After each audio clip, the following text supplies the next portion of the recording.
It's not been decided, Jay says, about Chip Kelly. He'll meet with management after the game. For more on the 49ers, we say hello to Shannon Spake. Well, hey there, Joe. You know, I did try to catch up with Chip Kelly before the games and ask him about those reports. He didn't want to talk. He wanted to focus on this game. But one thing he did tell us this week is despite everything that these players have been through, 13 losses, off-field drama, this is a locker room that has remained united. Every player that we spoke to this week said the exact same thing. They said this is a close group of guys. Kelly said that they have a rule here. It's a no-blame rule. They do not point fingers. He said at this level, with this much invested, that's the way it should be. And trying to win back-to-back games for the first time in 2 seasons today. Fresh off of snapping the franchise record 13-game losing streak with a comeback win in Los Angeles last week. Colin Kaepernick had the 2 fourth-quarter touchdowns and the game-winning 2-point conversion run. So again, the Seahawks need a win and a Falcons loss to wrap up the 2 seed in the first-round bye. And off we go from Santa Clara. Ja'Cory Shepherd takes a knee. And San Francisco will begin at the 20-yard line with Colin Kaepernick, who took over Week 6 for Blaine Gabbert after his 1-4 start and got his first win in LA last week. Yeah, and it was in large part because of him utilizing one of his greatest strengths, his mobility. Once he gets out in open space, he is a dangerous runner. You got to believe that the Seattle Seahawks are going to want to try to keep him bottled up, keep him within the pocket, not get outside and try to make any big plays. 7 yards per carry for Kaepernick. And the 49ers to start at the 25. And Kaepernick off play action on first down. Will take off and get hit and dropped at the line of scrimmage by KJ Wright. Now this 49ers offense has been decimated by injuries. They've lost 6 season opening starters to injuries and a few others as the year's gone on. And no one knows any more important than Carlos Hyde, almost at 1,000 yards rushing. He was really the key to this offense and their most special and talented player out of the backfield. One of the NFL's top rushing offenses behind Hyde, but dead last throwing the football. This is Sean Drone with a ball on the ground at the 21, and Seattle has it. Bobby Wagner recovered it.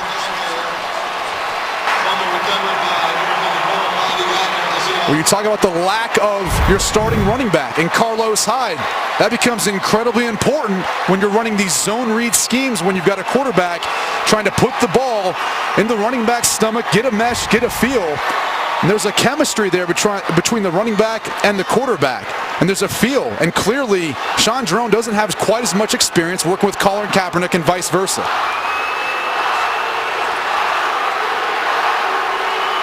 And so the Seahawks teed up at the 49ers' 21-yard line to start this game. Trying to build off the momentum of the second half last week. Trying to find consistency entering the postseason. And they begin with a Thomas Rawls run into the teeth of the 49ers defense for a short game.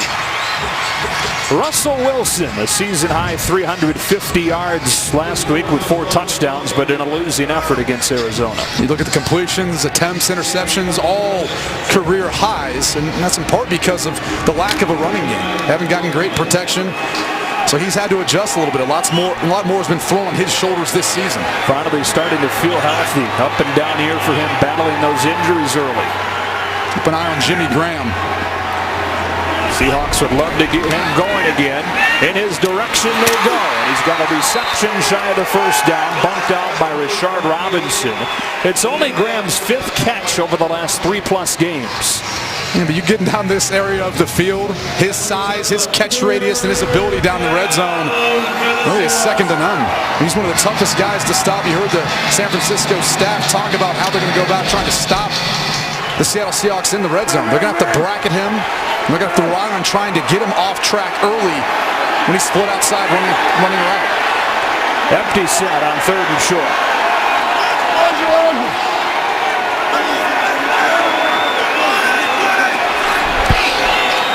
On the slant, off of the hands of Graham, and it's 4th down. Little bit behind him, and here comes the field goal team. You see the versatility of Jimmy Graham. You can split him out there and he can run routes just like a wide receiver. But what happens is the timing of a quick hitting play like that gets messed up when you're a quarterback and you have to go back into the shotgun. It's not as quick when you're in your center. You can get the ball right away and get the ball out of your hand. That half second made a difference, caused the football to be behind. Special teams a big issue last week. And the loss against Arizona. Stephen Hauschka knocks this one through to start the scoring. That is fifth missed extra point after they had tied the game in the closing minutes. But he opens this one with a made field goal. Today's game is sponsored by Southwest. Yes to low fares with nothing to hide. That's transparency. Well, Seattle settles for a field goal on its opening drive that began at the 21 after the 49ers fumbled on their first possession.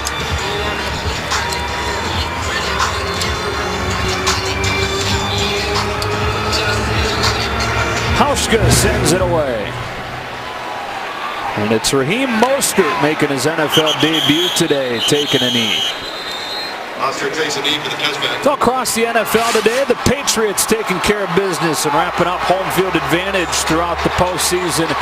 In the AFC, Tony Romo got some action. And then how about the Browns and the Steelers, a game that 49ers fans had eyes on with the whole draft situation. The Browns had a chance to win that game and got shut down in overtime. Yeah, unfortunately, got down around the goal line, first possession there in overtime, and were forced to kick a field goal, and Pittsburgh Steelers took care of the rest. And so the 49ers will pick second in the NFL draft.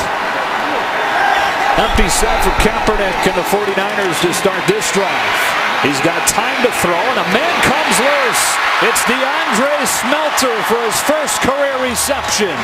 Out to the 48 and a gain of 23. The Seattle Seahawks only rushed 3. They gave Colin Kaepernick a ton of time within the pocket. He was patient, went through his reads, and found the wide open DeAndre Smelter. And they have gone deep into the wide receiver depth chart as this year's gone on. No Torrey Smith, no Quentin Patton. And Smelter with the first reception of the day. Here's Kaepernick keeping into the arms of the NFL's leading tackler, Bobby Wagner, on a gain of 4. Clearly early on, they want to try to get Colin Kaepernick to the edge, try to get him outside if they can, whether that's in the running game or even some of the play-action pass games. We've already seen a couple of boots. It's where Colin Kaepernick's able to be so effective, and he's really taken care of the football this season in the passing game. It's because of his running ability. Saw a moment ago the Falcons with an early touchdown over the Saints. On 2nd and 6. Kaepernick again with time. And he hits a crossing Jeremy Curley, San Francisco's leading receiver, having a career year in his first year with the 49ers and a first down to the 34. Yeah, when you look at the San Francisco 49ers roster, I mean, the guy who got here in May was Aaron Burbridge. Everyone else was brought in after that point. And Burbridge was a draft pick this year. They got him in the 6th round. So this is a group that really, it's taken some time to them to try to get a feel for Chip Kelly's offense and a feel for working with Colin Kaepernick. They got Curley in a trade towards the end of training camp and spent the preseason with the Lions. John Drone, tackled by Cam Chancellor. On a gain of 2. Here's Carissa Thompson with the day's first game break. Thanks, Joe. Atlanta's first drive of the game. Matt Ryan, a 7-yard touchdown pass to Tevin Coleman. Falcons secure a first-round bye with a win today. Let's send it back to Joe, Brady, and Shannon. Welcome to the NFL family. Yeah, Happy New Year to Carissa. And again, Falcons trying to wrap up that 2 seed. They lose. It opens the door for Seattle. On 2nd down, play action for Kaepernick. Across his body, hits a crossing drone. And Sean Drone is inside the 10. Pushed out by Jeremy Lane. It's first down and goal for San Francisco. And this is the progression that you want to see from Colin Kaepernick. Him being patient enough to go through the play-action pass fake. And as Colin Kaepernick kind of drifts and buys a little bit of time, Sean Drone slips out of the backfield. That's on Bobby Wagner. He should have been covering Sean Drone at the play-action fake, but his eyes got Colin Kaepernick thinking he was going to run. DeJuan Harris in the game at running back. I still don't get used to this, seeing players look over to the sidelines. Oh, it's also it's college football. High snap pulled down. Harris spins out of a tackle inside the 1, and it's second down. Cassius Marsh with the stop. You know, for all the talk and the rumors that are swirling on, going on or out there, as we take a look at the last play, you know, this team's still fighting and playing hard. And there's evidence of that last week as they beat the LA Rams, had to come back in the fourth quarter a few weeks ago, playing the New York Jets. A close loss, but a game that went into overtime, and this team has not given up. Spent some time with them during practice, and they're still fighting. They're still trying to do all they can to try to win games. Drone back in there. He's got it at the goal line. And in. Touchdown, San Francisco.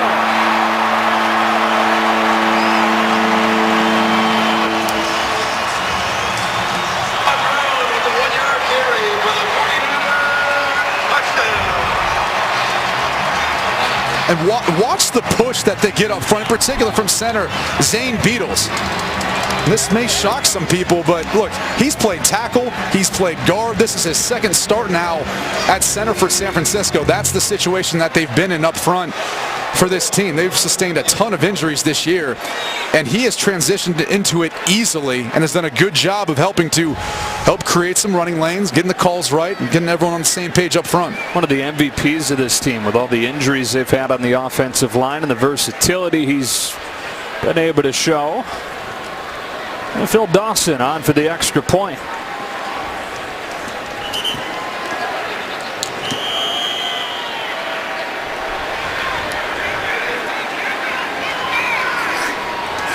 '18-year NFL veteran hooks this one just through. 49ers go 75 yards in 7 plays, capped off by a Sean Drone touchdown and an early 7-3 lead. Is sponsored by Bud Light. Strike gold and you can win Super Bowl tickets for life. Is kicking off for the 49ers. Number 30, J.D. McKissick is deep for Seattle. 7-3 game after the Sean Drone touchdown run, putting San Francisco in front. And this one bounces through the back of the end zone for a touchback. We're just 1 week away from the start of the NFL playoffs, and our coverage begins with an NFC wildcard matchup next Sunday here on Fox. And the only sure thing, even the final day of the regular season here right now in the NFC, is that the Giants will be the 5 and the Cowboys will be the 1, but everything else still up for grabs. San Francisco 49ers. That includes where the Seahawks will be, whether they'll be the 2 seed, the 3, or the 4. 4 is the worst case scenario, but they will host one way or another. From the 25-yard line, J.D. McKissick with his first NFL touch. Goes for a gain of 1.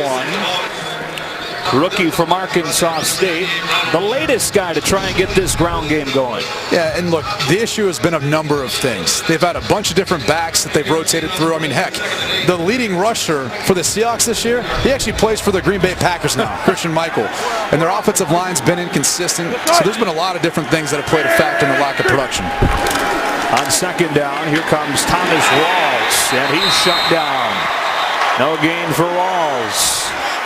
Been dealing with a shoulder injury. He's missed time with a fractured leg, and so he's only played in half of the games, and there are the numbers you mentioned. Rawls and Wilson are the only active guys on this list today. How often do you see that? And you may see him in the playoffs at some point if things work out a certain way, but you mentioned Thomas Rawls. He hasn't played a full season since he was in high school. Even in college, was first at Michigan, then Central Michigan, never played a full season, and hasn't so far here in the NFL. 3rd and 8. 49ers rush 4. Wilhoit getting pressure on Wilson, who has to toss it to the sideline, and it's 4th down.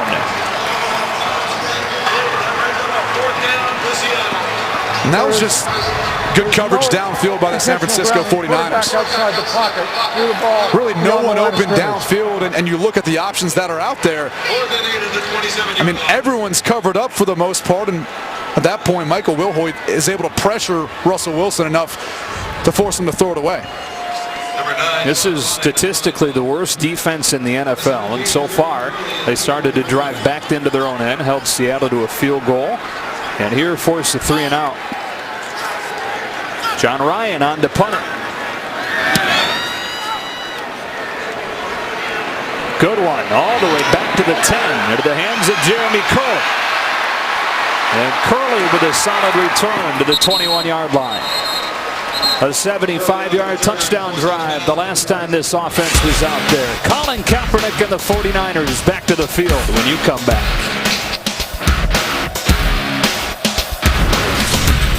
Today's game on Fox is sponsored by the all-new 2017 Ford Super Duty. This is the next level. By the $10 any pizza carryout deal, only at Pizza Hut. And by Samsung Pay. Turn your phone into your wallet. Back in the Bay Area, where San Francisco has a 7-3 lead over Seattle midway through this first quarter. And the 49ers back to work at the 21. An efficient start for Colin Kaepernick. 3 of 3 on that touchdown drive.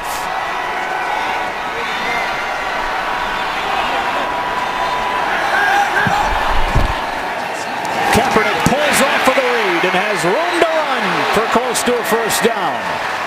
He does have enough on a gain of 10 as we check in with Carissa for a game break. Thanks, Joe. Well, entering the day, there was a chance the Niners could get the #1 pick in the draft, but the Steelers down 3 in overtime. Landry Jones connects with Kobe Hamilton for that 26-yard score, making it official. The Browns will get the #1 overall pick.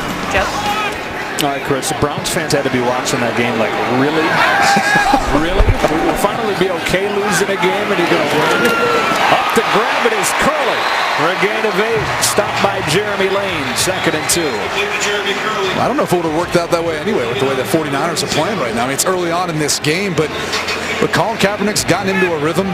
Seattle Seahawks haven't really done much to stop them at this point. They had a nice drive in the last series. Really, not the fumble. Who knows how that first series would have went. The Seahawks defense, #2 in the NFL. They've been one of the best in the NFL for a long time, but have had some issues since Earl Thomas went down a few weeks ago. Kaepernick has a wide open zone with blown coverage. First down inside the 35 on a gain of 23. This is the second time now that a linebacker has not maintained his coverage on Chandron. Here it is. And watch KJ Wright as we play out. Look, he kind of points out there like someone else should be responsible for him. The tough part is Rod Streeter was the receiver on the outside. When his route came inside, it basically left all that green grass and no one out there to cover Chandron. So that responsibility then should fall on KJ Wright. Gave up 34 last week, the Seahawks did. 2 weeks ago, or 2 weeks before that, gave up 38 to the Packers. Kaepernick perfect so far. Time to set and throw for Chris Harper. And a first down gain of 5 to the 28. As you watch the San Franciscos come to the line of scrimmage, one thing that we kind of talked about being odd is they all look to the sideline. Now, besides Colin Kaepernick, because he's got the radio in his helmet, so he's being communicated to from the sideline. But the interesting thing is it's always after that 15-second mark. Why is that important? Well, that's because that's when it cuts off for the communication to the quarterback and for the defense as well, so it's harder for them to adjust. That's why they get that play in late. There's a flag down as Kaepernick rolls and goes underneath. Rod Streeter has a first down, but we'll see what the flag is. Kaepernick pass complete to number 81, Rod Streeter. Flag on the field. Everything you're seeing right now is horizontal. Stretching the field horizontally. They're hoping to be able to get guys out in space to make catches and get yards after the catch. Offense. 2 players in motion and didn't stop prior to the snap. 5-yard penalty and repeat, 2nd down. It's one of the problems when you try to go up-tempo. This obviously occurred before Rod Streeter started in motion. 10 at the Seattle 33-yard line. You're trying to kind of push the tempo sometimes. When you're in these no-huddle systems, you just got to make sure everyone's set before you send that guy in motion, especially when you have a shift before that. 49ers not working nearly as quickly as they did at the start of the season, though. As Kaepernick keeps again and slides down, crossing the 30, doing every bit they can to help out this defense. It's been on the field, even with them slowing it down more than any other in football. And that's one of the issues that I think, Chip Kelly's battle is this offense plays at such a tempo and pace that their defense is going to naturally see more stats. It's tough to deal with, but big third down here. And it's the guy they've really liked to try to work towards is Jeremy Curley. The problem is he's matched up on Richard Sherman, and I don't think Colin Kaepernick's going to work that way. Sherman's been better than any DB in the NFL against Kaepernick. On 3rd and 6, Seattle brings only 4. Still gets pressure. Curley's the crosser. Near the marker. He's spotted short. Pulled down by Sherman. It's 4th and less than a yard. And if you put yourself in Chip Kelly's shoes with what's going on lately, I bet he's going to go for it. Well, here's the matchup, and they're trying to create a natural pick or a natural rub with Curley coming underneath of Selleck, and that gives more room between Curley and Richard Sherman. Now Sherman, look, he's one of the best in the game, so he's able to close that gap and make the tackle. This is going to be close. If it's not, though, aren't you going for it if you're Chip Kelly? What do you have to lose at this point? And you're moving the ball, so that's the other caveat to it is maybe there's some speculation. You might not be around come tomorrow, so why not? Why not try to go out on a high note, take some chances, take some risks? To that point, I wouldn't be surprised if we didn't see some trick plays at some point. I mean, again, what's there to lose? So he's about a foot short. And you bet he's going to go for it. Team loved when he decided to go for 2 last week in Los Angeles to win that game 22-21. And a no-brainer here on 4th down and short. This is where Colin Kaepernick starts to become part of that rushing attack, depending on what they try to do here.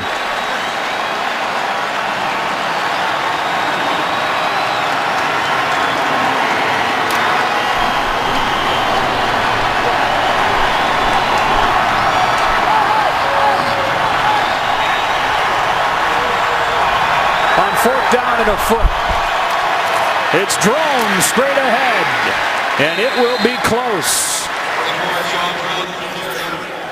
Tony McDaniel is in there to plug it. It's going to be really close.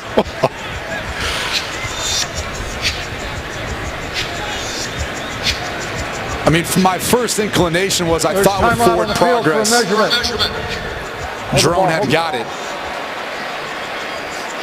The right side of the offensive line able to get good push and created a lane, but not for Tony McDaniel and him getting an arm around Drone to stop his momentum. I think he easily would have had the first down.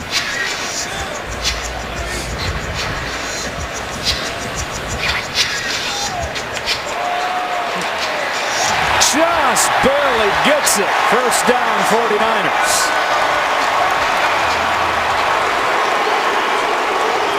So they convert 4th down in less than a yard, and the drive keeps moving to the Seattle 23.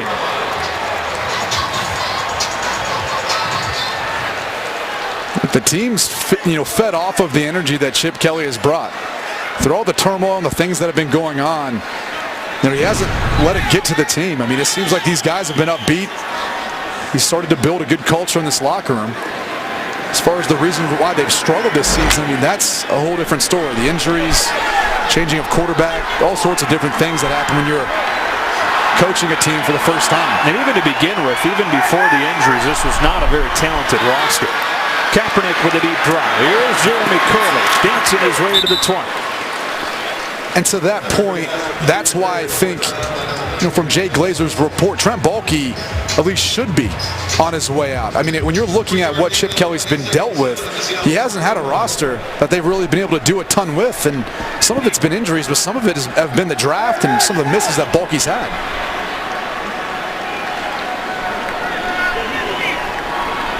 Second down, 7. Drone has the San Francisco touchdown already. Here he's got a gain of 5 to make it 3rd and short. And again, if you're just joining us, Jay Glazer is able to confirm the report that Trent Baalke is on his way out. But according to Jay, not yet a sure thing that Chip Kelly will be let go. He's set to meet with management following the game. 2-13 right now in his first season as head coach here in San Francisco.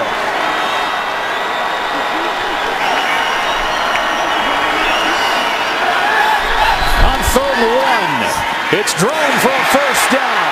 First and goal, 49ers to the 7. And that was the exact same play that they ran on second down. The difference here is they flipped the formation. Watch the interior left side of this offensive line. Look at that hole on the backside that Sean Drone's able to find for the first down.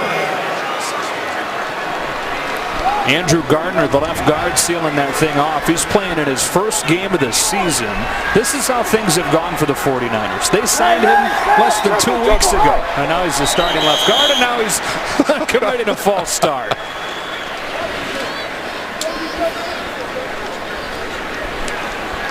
Neutral zone infraction. Defense number 72. This penalty is assessed half the distance to the goal, and will remain first down. Instead, it was Michael Bennett called for the penalty. Look at those shoulder pads, or lack thereof, but watch right here. Michael Bennett, a little bit too quick off the ball. And that's part of the mechanics of the 49ers offense. They run a double cadence, meaning they're going to run a cadence. Sometimes they'll actually snap the ball. Sometimes they'll look to the sideline to actually get a new play. DeJuan Harris checks in for Drone. It's Harris right side, crashing his way to the 2. Second and goal. Talked a moment ago about Andrew Gardner, their left guard for San Francisco. You know, this is the 6th different starting lineup for the offensive line for San Francisco this season. I mean, that's all the different injuries that they've had. We talked about Zane Beadles, who's playing center today. Typically, he plays guard. Versus Atlanta a few weeks ago, he was playing left tackle. Yeah. I mean, it's been unbelievable the changes that this team has had to deal with, really on both sides of the ball with injuries. Harris again, this time shut down. No gain, third down. Cam Chancellor with the stop. You get the third down in this area of the field. Typically, you'd like to take a shot at a fade or a slant, someone on the outside. The problem is the guy that they've targeted the most is Jeremy Curley. He's tiny. As he comes in the game right now, he's only about 5'9". Yeah. So it's tough to find that sort of window to be able to get him the football unless you design that. That's why they've got to be able to run the football down here, and Colin Kaepernick has to become part of that.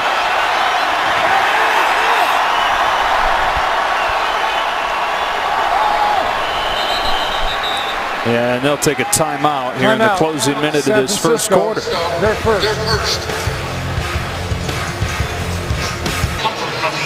7-3 San Francisco. 49ers knocking on the door again. You can watch every live 2017 NFL playoff game in HD, all data free on NFL Mobile. 13th play of the drive coming up for San Francisco. They've controlled the ball for about 12 minutes of the 15 in this first quarter. A couple ways to look at this situation. Talked about the lack of size on the outside. You know, one way of getting Colin Kaepernick on the edge is trying to run some sort of boot action where you give him the opportunity to keep the football running in or throw the football. Keep an eye on Jeremy Curley down there in the slot. He's the guy they like to target.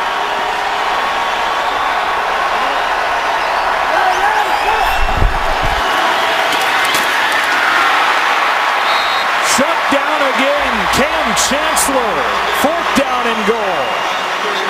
The 4-time Pro Bowler sniffed this out the entire way. Watch Cam Chancellor on the snap of the football, see the opening, and finish off Sean Drone. But that's a read play. That's a misread by Kaepernick. Well, again, you can't necessarily always go into specifics of zone reads and all that, but it looked like he should have kept the football. That brings this quarter to a close, and it'll be 4th and goal to start the second when you come back. That is the end of the first. Second quarter begins with a 4th down and goal for San Francisco, and Chip Kelly elects for the second time on this drive to go for it. Why not? Everything's going your way right now. The only positive for Seattle today was basically a mishandled handoff, a zone read between Sean Drone and Colin Kaepernick, but they've seemed to have gotten that down now. Seattle has stopped 14 of the 17 4th down attempts against them this year. Let's see if Colin Kaepernick keeps the football this time. Drone downhill and in on 4th and goal. A San Francisco touchdown, his second of the day.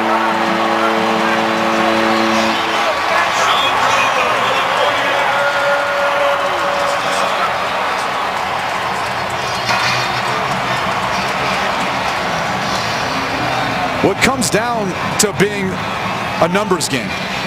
And at the end of the day, when you've got a quarterback who's athletic like Colin Kaepernick, you have to keep someone out there for him. And because of that, it helps create easier running lanes and better angles for your offensive line.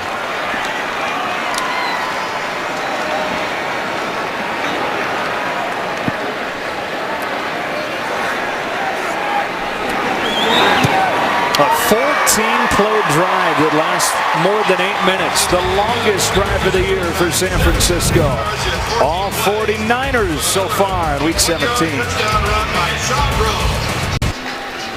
49ers trying to relive some of the glory days so far today. 14-3. 2017's been pretty kind to San Francisco. Joe Davis, Brady Quinn, Happy New Year to you. And if you look at the stats from the first quarter, we might not have been surprised to see those numbers, but completely flipped. Other way around. Yeah, and Sean Drone filling in for Carlos Hyde, who was injured a week ago, and boy, he's really showed up so far. Over 70 yards of total offense, 2 touchdowns, and really it starts with the San Francisco offensive line. They've been getting after, they've been dominating the line of scrimmage so far. So maybe a bit surprising to some people, but look, this is kind of what we saw from Chip Kelly at practice earlier this week. This team is still playing hard, and they're still playing hard for their head coach.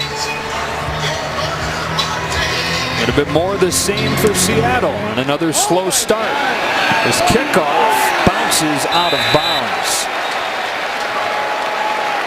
Now that's the mark of a two-win football team.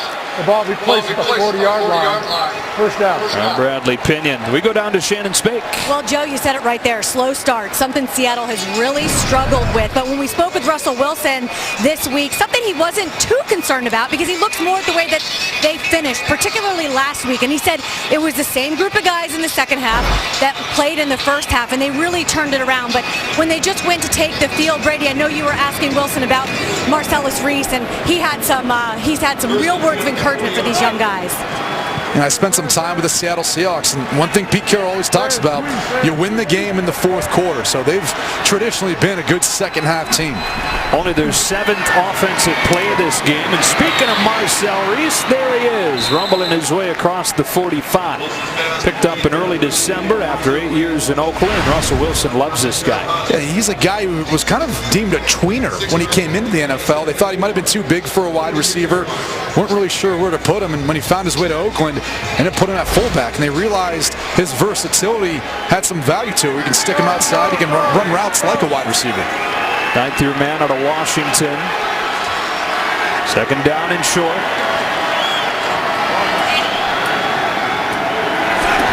'49ers bringing a blitz. It's picked up. Wilson with time to drill a first down throw to Kearse.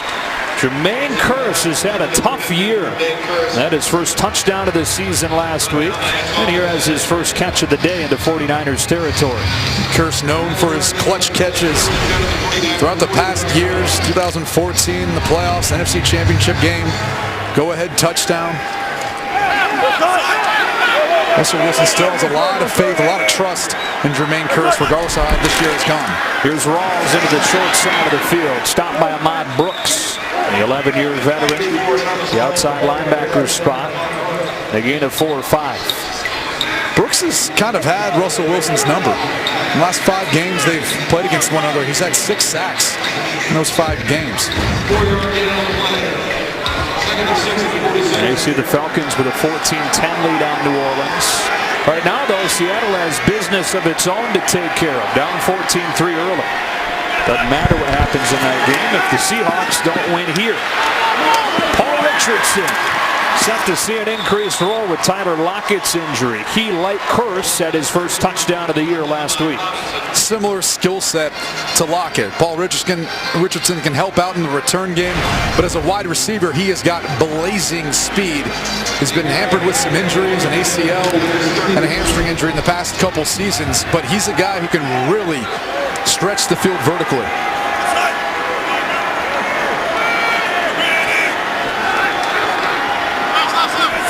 From the 33-yard line, Wilson to throw. Richardson again. First down to the 15. Working against Rashard Robinson. Time for a quick game break with Carissa. Thanks, Joe. Giants up 3-0. Eli hands it off to Rashad Jennings for this 2-yard score. Redskins' loss puts the Packers and the Lions in the playoff. Seeding would be the only thing left to determine. Giants up 10-0. Joe? All right, Carissa, New York locked into that 5 seed. Washington would be in with a win, barring a tie between Green Bay and Detroit tonight. From the 15, Thomas Rawls hit in the backfield, and able to stretch forward for a gain of 1. Chris Jones, the first to hit him. Guy that was acquired in early November off waivers from Miami. And he's continued to step up his play the past couple weeks. Six tackles a week ago. Kind of see him always penetrating, always finding his way around the opposing quarterback. Only 3 guys on this defense, Brady, have started every game this year, and so it's opened the door for guys like Chris Jones to make an impact. At what point are they going to start hitting Doug Baldwin then? Doesn't have a target yet. Wilson runs, stopped by Hodges. It'll be 3rd down. Baldwin was the guy last week. 13 catches, career high for him. Really the last 2 weeks. His 18 catches total, a couple touchdowns. He's been the leading wide receiver as far as receptions, yards, and all of that this year. They need to start getting him involved in this game. He's yet to have been targeted. And again, Jimmy Graham and Doug Baldwin, those are the 2 guys that like to try to work the football to in the red zone. Baldwin split to the top. Graham, the tight end, to the bottom.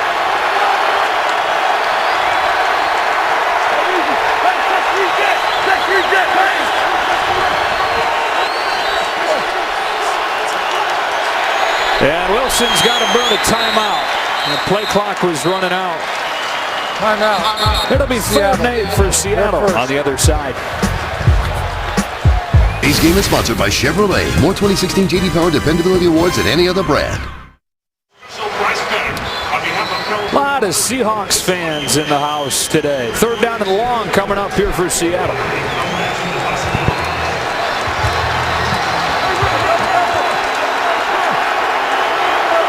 Come on, Jimmy Graham.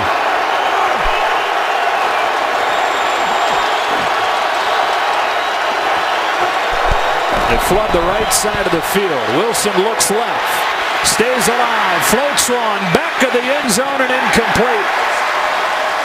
And the field goal team will have to come out for the Seahawks offense that time and time again this year has stalled inside the red zone. Well, Russell Wilson wanted to try to get the ball to Doug Baldwin, but they're bracking him. That means they're using 2 defenders on him. You see one on the inside, one on the outside. And Wilson was patient, but really just nowhere to go with the football. And Ahmad Brooks was eventually trying to come around to get him. Wilson 5 of 8 to begin. And Hauschko hit from 31 on Seattle's first possession. Attempts this one from 32. And he's made both. So Seattle settles for a field goal in a 14-6 game in Santa Clara.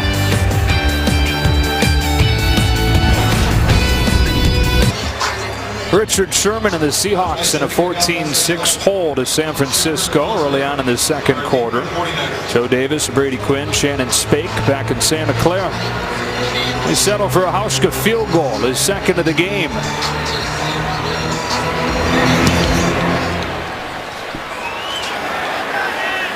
And a short kick to be taken to the 10. It's Mostert shy of the 20. 31, Raheem Mostert on the return, brought down by number 41, Dewey McDonald. And so the 49ers will start at the 19-yard line. With his 14-6 lead, we talk about Chip Kelly and the reports this weekend that he'd be fired. Only one time in NFL history has a team fired coaches after one season, back-to-back years. And, of course, they fired Jim Tomsula last year. It was the 49ers in the late 70s, the only franchise to do that consecutive seasons. On 1st and 10, Kaepernick, time to throw, but the coverage solid, so he takes off. Trying to get around Wagner, but can't. Tremendous closing speed from the NFL's top tackler. Wagner and Colin Kaepernick are very familiar with one another, not only because they've been division rivals, but going back to their days at Wagner at Utah State and Colin Kaepernick at Nevada, faced off a number of times. He said he's well aware of the fact that when Colin Kaepernick gets outside the pocket, he's not trying to throw the football. He is a runner. That's what he was in college. He goes, and that's what I still think he is to this day in the NFL. 452 rushing yards on the year coming in. Sean Drone hit in the backfield and dropped. It's Wagner again. What a season this guy's having.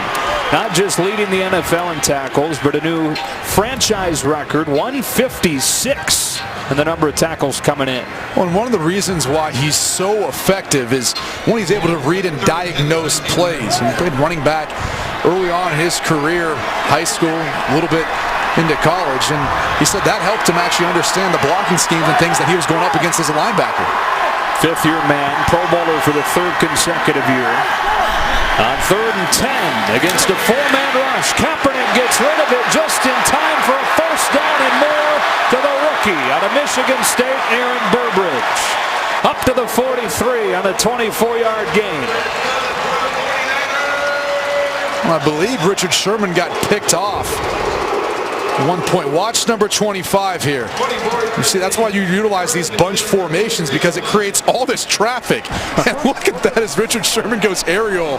He gets taken out and then allows Aaron Burbridge to be wide open. On to the 7th catch of the season for Burbridge. First down from the 42. Drone slipping his way to the 48. One of the tendencies of the Seattle Seahawks with their defense, which you can call it simple, call it what you want. They play a lot of post-high safety. There's one guy in the middle of the field, but when you get in these condensed formations, when you get in these bunches or stacks as they call it, they lock their defensive backs to the guy across from them. A bunch of different ways of playing it, but that allows all those different crossing routes and pick routes to have an effect.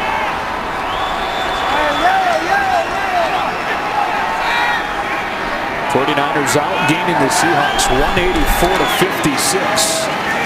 DeJuan Harris loses the football, and it's picked up by Frank Clark. Frank Clark stays on his feet to the 15. The play that the Seahawks desperately needed comes from its defense. Rolling on the field was fumble recovered by Seattle. First down. The second-year player out of Michigan. Boy, has he had an impact on this defense. And you can see it's a Tuba Rubin ripping the football out. And there's Frank Clark to pick it up. Rubin, who signed with the Seahawks last year, has been a very stout force at the defensive tackle position for the Seattle Seahawks. But comes up with the big forced fumble there. Second fumble today from a running back not named Carlos Hyde. And again, Hyde out with the MCL injury. Rubin forces the fumble. Clark picks it up. First down and 10, Seattle at the San Francisco 15. Seattle only 8 rushing yards so far today. They've got to find a way of running the football more effectively. Alex Collins, rookie from Arkansas, in for the first time. He swings out. Wilson stands in and dumps it to him. Will Hoyt with a stop at the 11. 2nd and 6. You know, not many quarterbacks can do some of the things that Russell Wilson can do, and people probably think I'm talking about his athleticism. It's his ability to throw the football in such weird angles. And that time, he didn't even have his body squared to the throw. He just kind of flicked the football out there with his wrist, and it comes from his baseball background, given the fact that he played, I believe, second base, shortstop, kind of middle infielder. But it makes him so effective throwing the football. 6 of 9 so far. On 2nd and 6, he'll look to throw again. Zips into the end zone for a touchdown to Luke Wilson. Promptly taking advantage of the takeaway.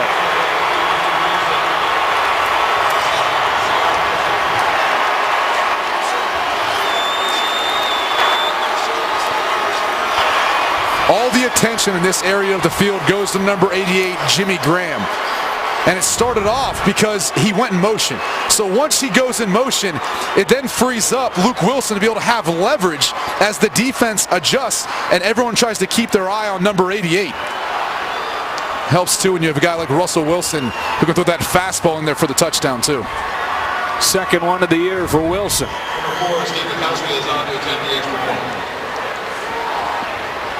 For Luke Wilson, that is. Russell gets his 21st touchdown throw. And Luke Wilson played a little baseball in his day. He used to be on the Canadian national team. Hauschka's extra point is good, and it's a one-point game. The Seahawks have converted a pair of San Francisco fumbles into 10 points and a one-point game in Santa Clara.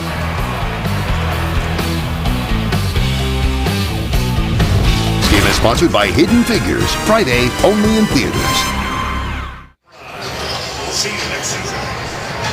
Seahawks back to within one. Wilson to Wilson, taking advantage of their second takeaway of the day. They converted those two San Francisco fumbles into 10 points. Hauschka with a high kick. And it's taken at the 1. And Ja'Cory Shepherd steps out of a tackle, stiff arms Terrell, and tiptoes to the 30. And the Seattle defense comes back to the field, having forced a pair of turnovers today. One of the top Bs in the NFL, leading Seattle back so far. Today's game is sponsored by Mobile Strike. Download right now, free from the App Store. Networking partner, Croquet. One-point game, 6:45 left first half here in this Week 17 matchup between the Seahawks and the 49ers. And San Francisco outgaining Seattle by 100 yards so far, but the equalizer, the two turnovers, got those two touchdown drives, but a pair of fumbles have led to 10 of the Seahawks' 13.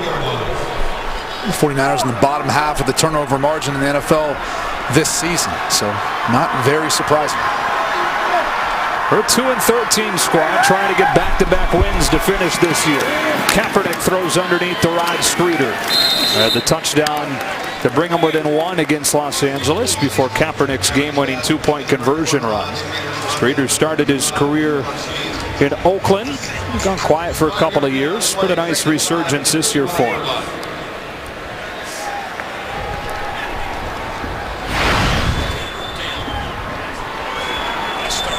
By the way, that 10-for-10 start for Kaepernick, the best of his career.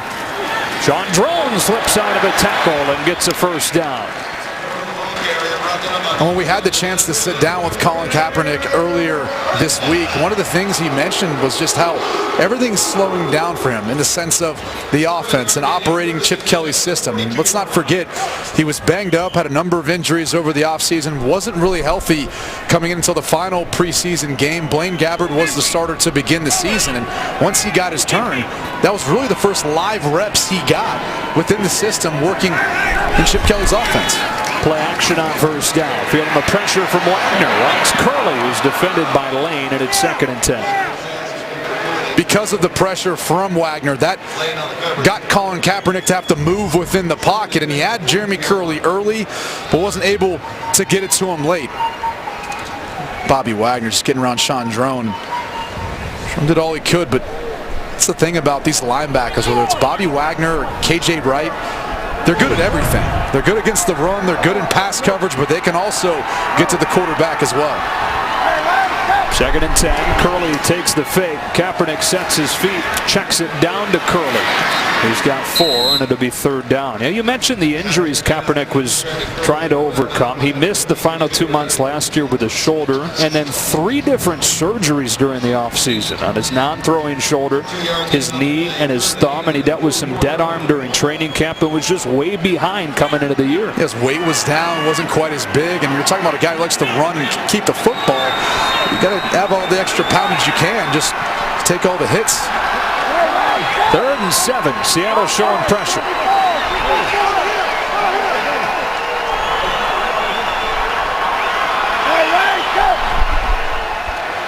They bring it.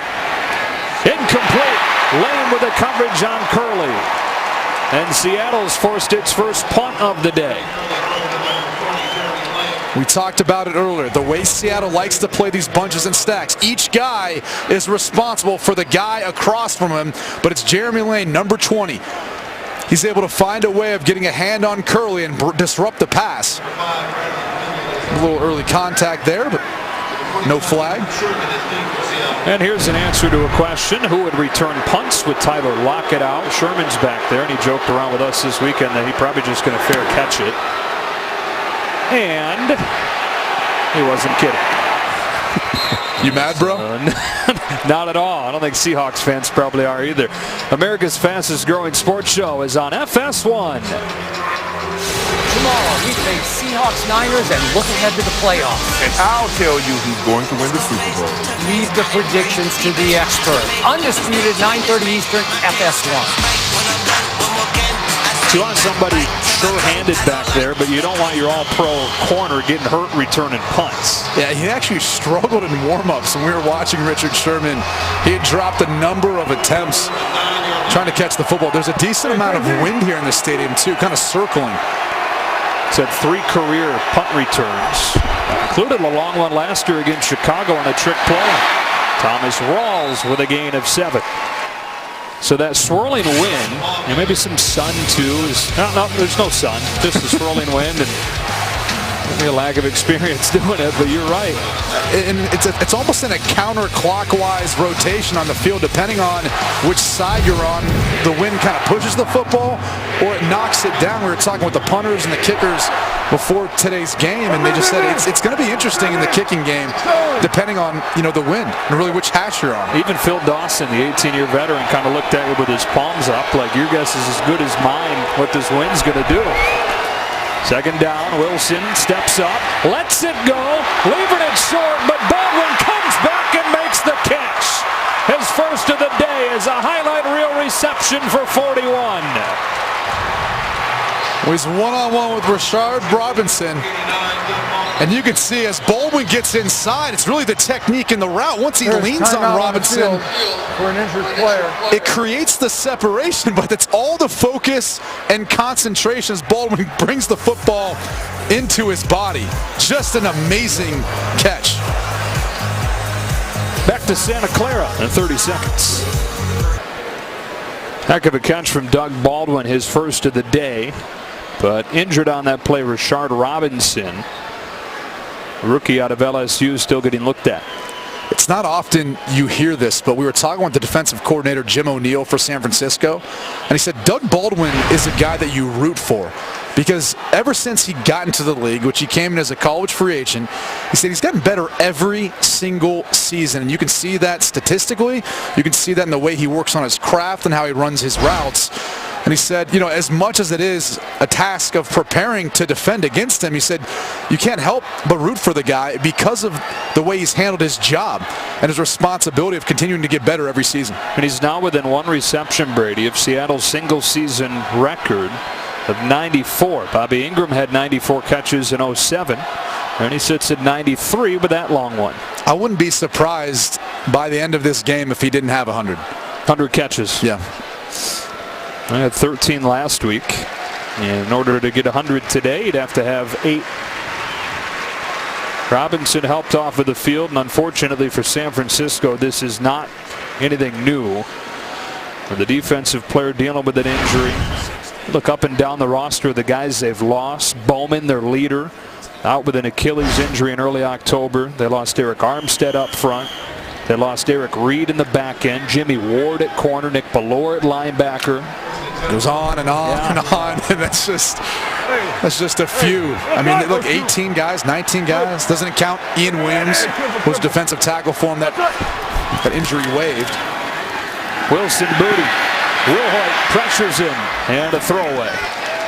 Game break time. Hello again to Carissa Thompson. Hello, Joe. We head back to Atlanta. They were already up 21-10 when Matt Ryan connects with Mohamed Sanu for this 10-yard score. His 3rd touchdown of the day so far. A win today in Atlanta can lock in a 2-seed and the bye. They're up 28-10. Joe? How about the year he's having, Brady? Unbelievable. I mean, you could make a case for Matt Ryan, I think, as good as anyone else in the field, that he should be able to win the MVP. And even without Julio Jones, he's still been spectacular this year. Fox NFL Sunday guys this morning picked Matt Ryan as their MVP. Trying to lead Atlanta to that first-round bye. Wilson double clutches, feels the pocket collapsing, extends the play. One-on-one, Jimmy Graham posted him out and pulled it in, 1st and goal. The old basketball player used a box out for 42. It looked like an alley-oop is what that was. Watch Russell Wilson. He's going to throw this. Jimmy Graham hasn't even turned around quite yet, but I think he had a feeling that Russell Wilson was going to keep trying to give him an opportunity. 70. Does he get 2 feet down? He does. And there's not much you can do. I mean, Jimmy Graham is just such a big human being. That's 6'7", 265 pounds. It's tough to stop. And so first and goal. Here's Rawls behind Reese for the Seattle touchdown, and the Seahawks are back in front.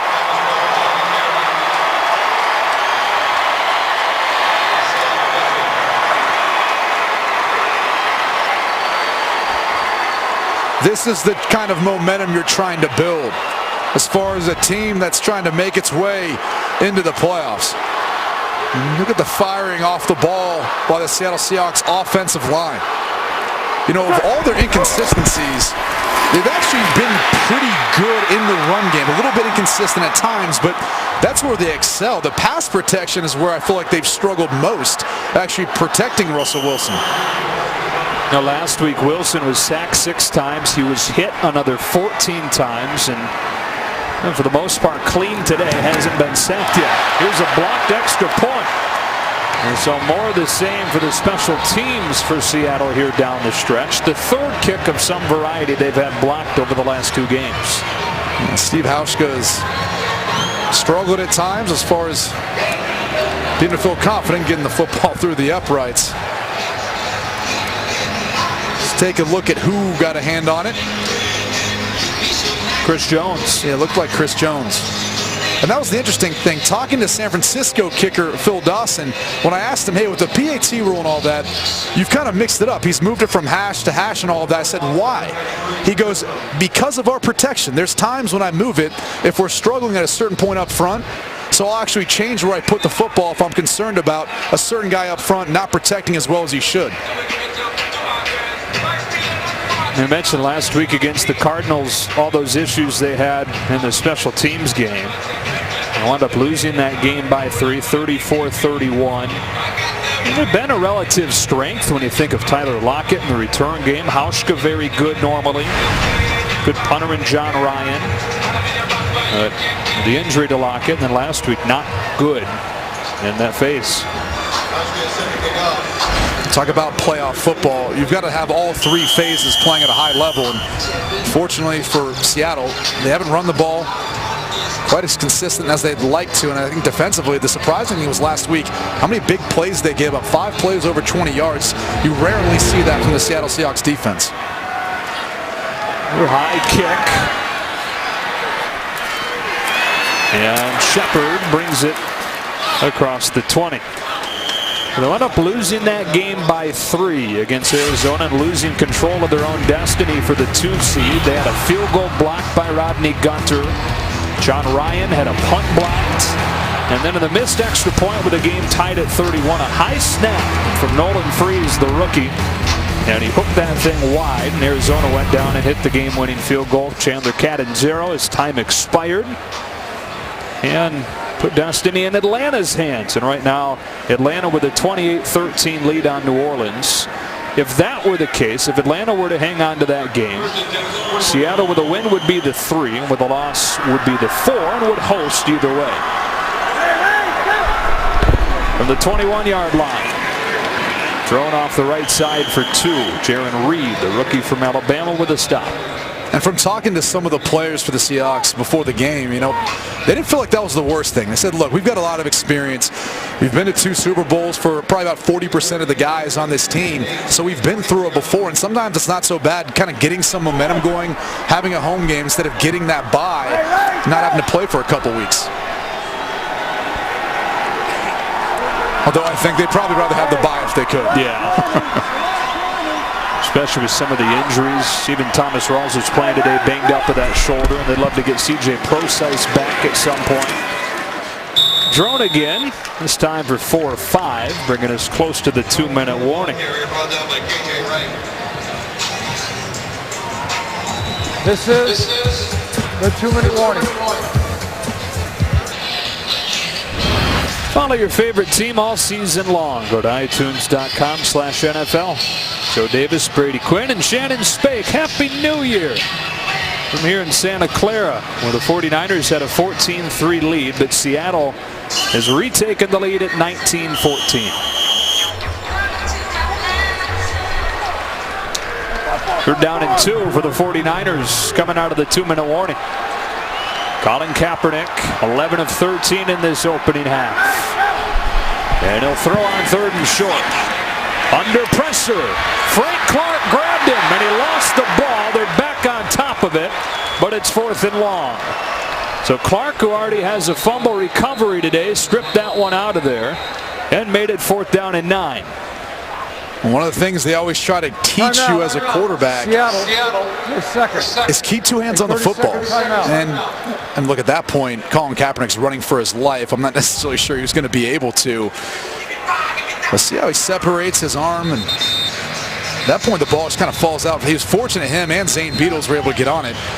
2 guys who are responsible for touching it the most on offense. But Frank Clark, you really can't talk about the type of impact that he's had because he's helped provide depth on that defensive line. I mean, everyone knows about Michael Bennett. People kind of talk about that pass rush all the time with him and Cliff Averill, but Frank Clark's been the other guy that's been able to rotate in and get a lot of production from. It's his 10th sack of the year. Breakout 2nd season with the former Wolverine. Pinion 2nd punt. Richard Sherman fair caught the first one. This one he'll take and make a man miss. Return it for 7 yards. His 4th career return. Let's check in with Kurt Menefee for what's coming up at halftime. Coming up on the Visa halftime, earlier today, New England wrapped up the AFC's home field advantage.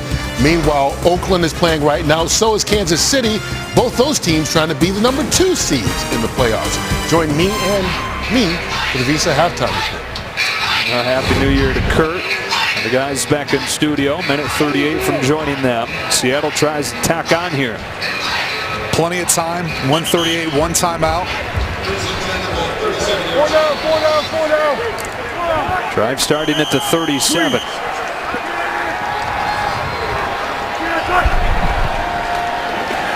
Wilson scanning the field.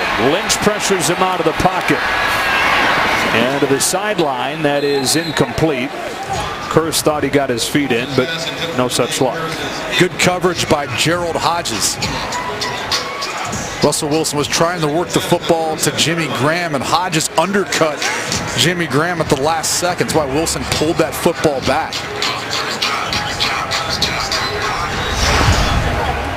Well, 9 of 14 now. 146, couple of big chunks. A long one to Graham, long one to Baldwin, and a touchdown to Luke Wilson. Here's Jimmy Graham again. His 3rd catch of the day. He had only 4 catches over the previous 3 games coming in. Down for the Seahawks.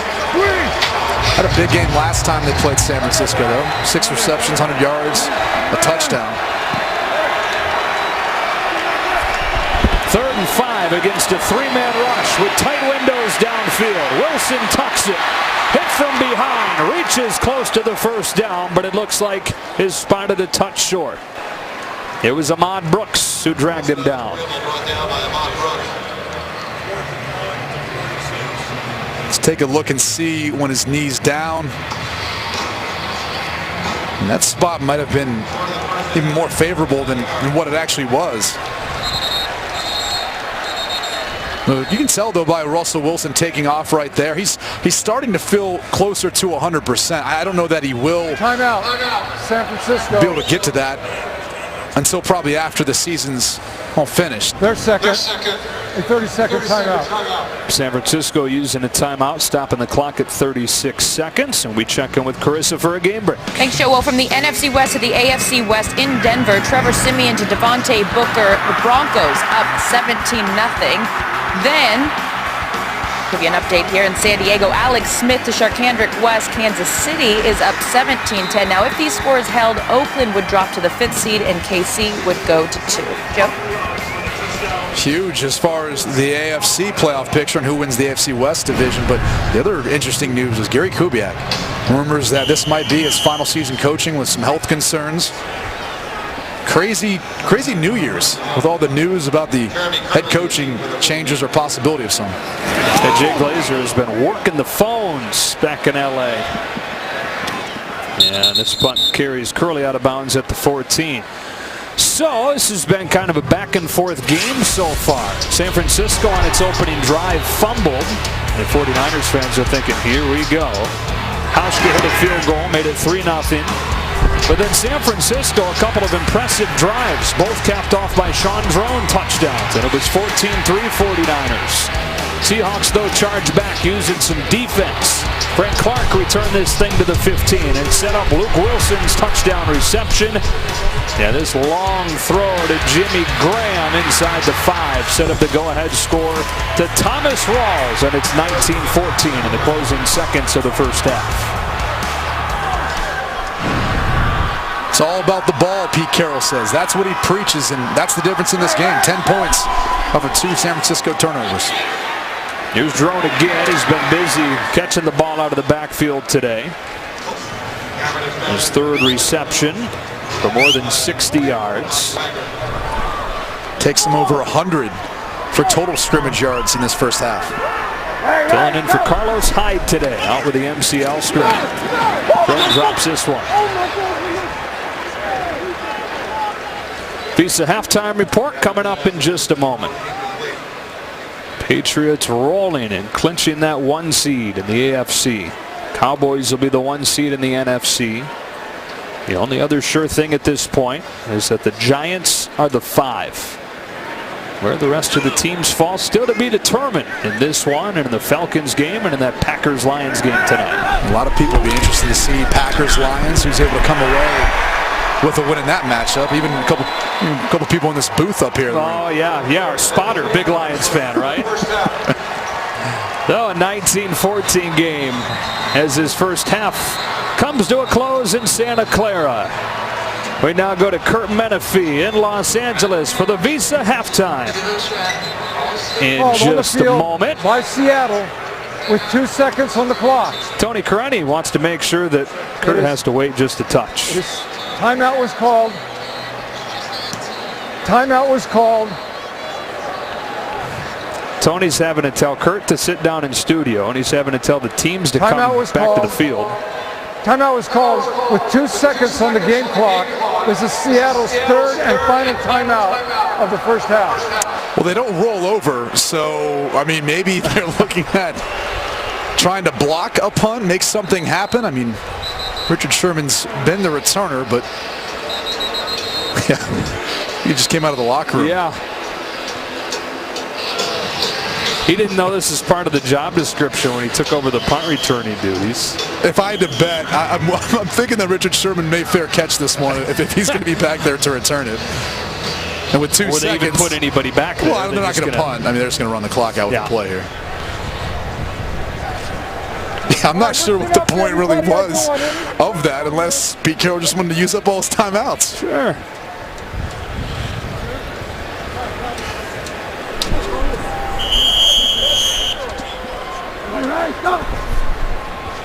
Yeah, Kaepernick waits for that clock to run out. And now we're done with the first half with a 19-14 score. This time a promise, Kurt Menefee in Los Angeles for the Visa halftime starting right now. Here are the first half moments brought to you by Febreze. You look at the San Francisco 49ers and really the way they played in the first half. It's been a couple of turnovers, 10 points. Seattle Seahawks have gotten off of turnovers. That's been the difference. That and the big plays. Jimmy Graham, 42-yard reception. Doug Baldwin, a 41-yard reception. Those have really been the difference in this game. And those are the first half moments brought to you by Febreze, who welcome me back inside here in Santa Clara with the Seahawks have a 19-14 lead. And it was a little bit of the same for Seattle in that it was a slow start. Difference from last week is that they got it going a little bit sooner. Yeah, they got it going early, and now they're trying to run the football more. I think Russell Wilson's gotten into a rhythm, and I think that's because their offensive line has provided better protection. We saw that really in the last couple of drives, and then really the running game. They haven't really got it going quite yet, but I would imagine the second half here, now that they've got a lead and they're getting the football coming out of halftime, they will do all they can to try to feed Thomas Rawls, feed Alex Collins, and get that running game going. That first half, they ran it for just 20 yards on their 9 carries. Took advantage of the couple of fumbles from San Francisco. Capitalized off of 10, or to capitalize to 10 points of their 19. 49ers fresh off of snapping the franchise record 13-game losing streak against the Rams last week. Trying to come from behind, win back-to-back games for the first time in 2 seasons. While the Seahawks are fighting for playoff positioning. Although Atlanta has started to roll New Orleans 35-13. So at this point it looks like the Seahawks are playing for the difference between a 3 seed and a 4 seed.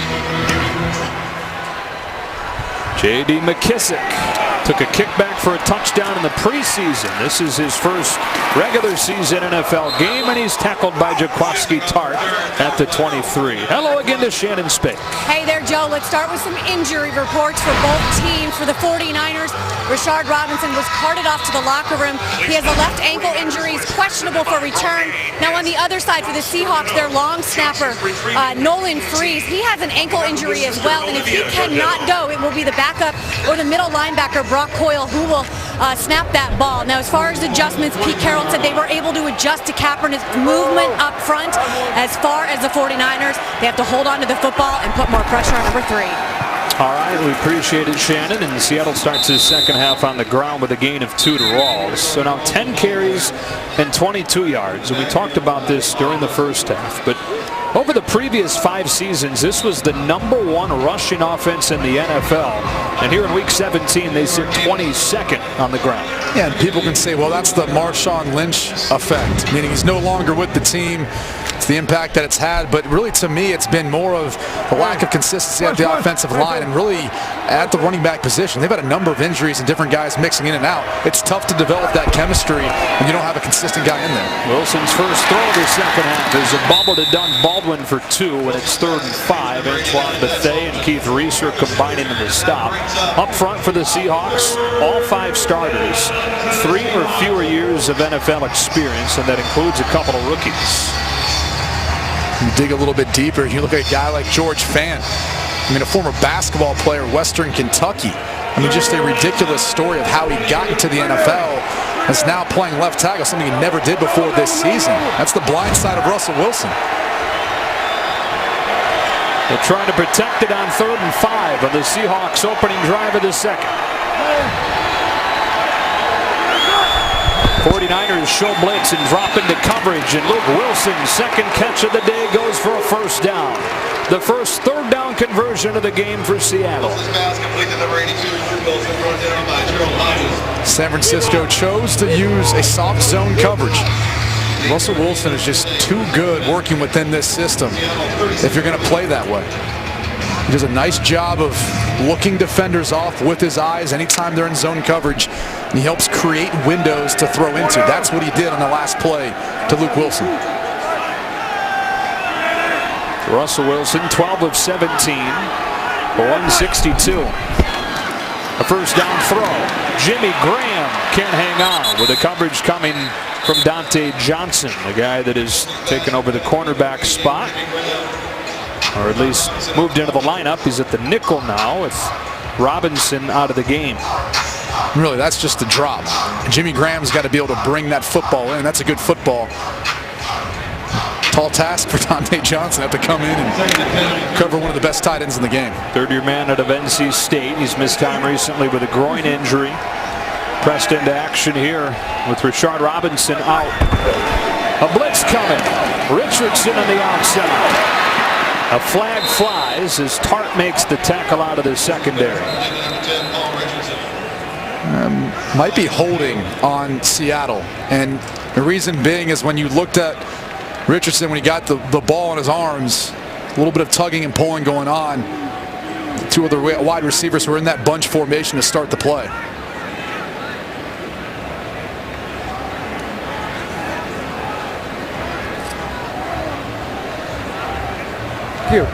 Holding. Offense, number 89. 10-yard penalty. Repeat, 2nd down. That's Doug Baldwin. Here's Doug Baldwin. As they kind of switch release, he just gets his hands on the outside of Tremaine Brock. See that left arm on the back? That's going to get called every single time. You got to keep your hands within their armpits, keep them inside. You can kind of grab and pull there. A little Happy New Year bear hug. The 2nd and 17, and an empty set for Russell Wilson. Underneath J.D. McKissick, his first NFL reception. There's a gain of 11 to the 40. The running back and receiver at Arkansas State. How about a Sun Belt squad at Arkansas State with 2 players on this active roster, and J.D. McKissick and Kelsey McCray, one of the backup safeties. Credit General Manager John Schneider. The job he does, making sure every stone is turned over to try to find these type of talented players across the country in the college landscape. Picked up from Atlanta off waivers and activated this week. 3rd and 7. Keep an eye on Doug Baldwin. No one over top of him right now. All kinds of pre-snap movement and a timeout coming. And Seattle wasn't totally on the same page. Back in a moment for 3rd down. Today's game is sponsored by Southwest. Yes to low fares with nothing to hide. That's transparency. By the $10 any pizza carryout deal, only at Pizza Hut. And by Ram Trucks, America's longest lasting pickups. And America's game of the week back in the Bay. 3rd down for Seattle on its first drive of the 2nd half. San Francisco trying to pull the upset to finish the regular season with back-to-back wins. Keep an eye on this matchup. Doug Baldwin working versus Keith Reeser. Marcel Reese comes into the backfield. 49ers show pressure and back off again. And Wilson spikes that one into the ground. And an incomplete signal finally given by Tony Correnti, the referee. And now some chippiness at the end of the play. There were a couple of officials who didn't make any signal, which led some of the 49ers to believe that that was a fumble. And then Correnti blew it dead. Just a bizarre play the way this worked out.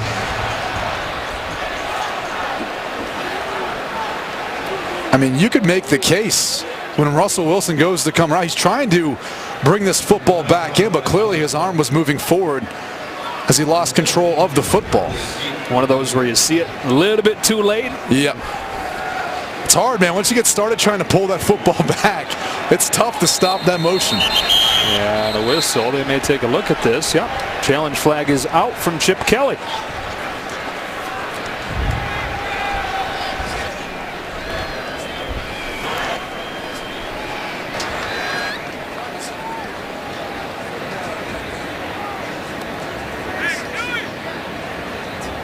San Francisco is challenging the ruling of the field of a forward pass versus a fumble.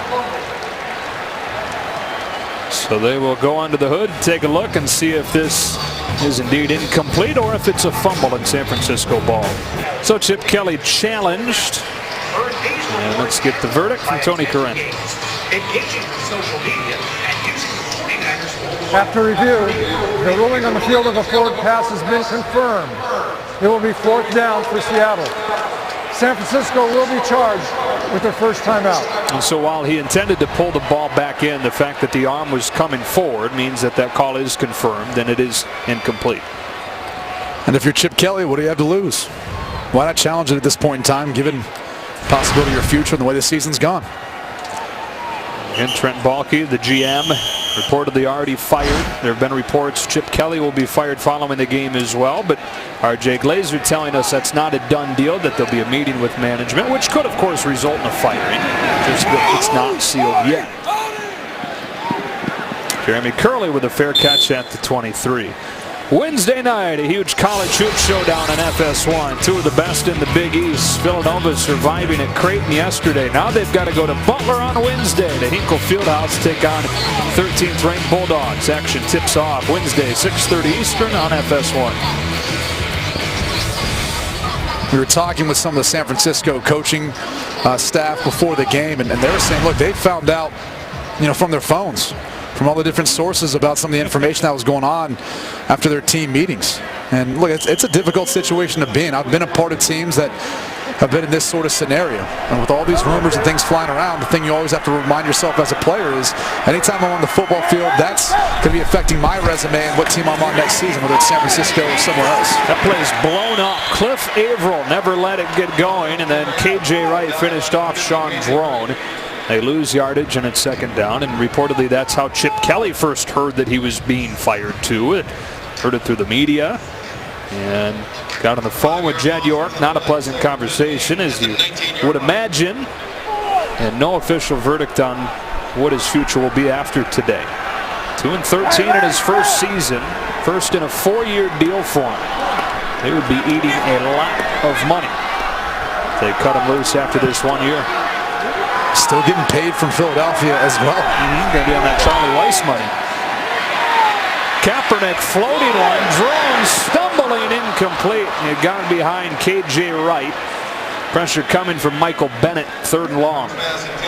And the Seahawks are now really starting to kind of pin their ears back with this lead and get after and calling Kaepernick. I think the San Francisco 49ers have to either do one of two things. Either give him more protection, start doing some 7-man protections where you keep your tight end and your running back in, or start moving him outside the pocket. You saw that earlier in the game. They had some success.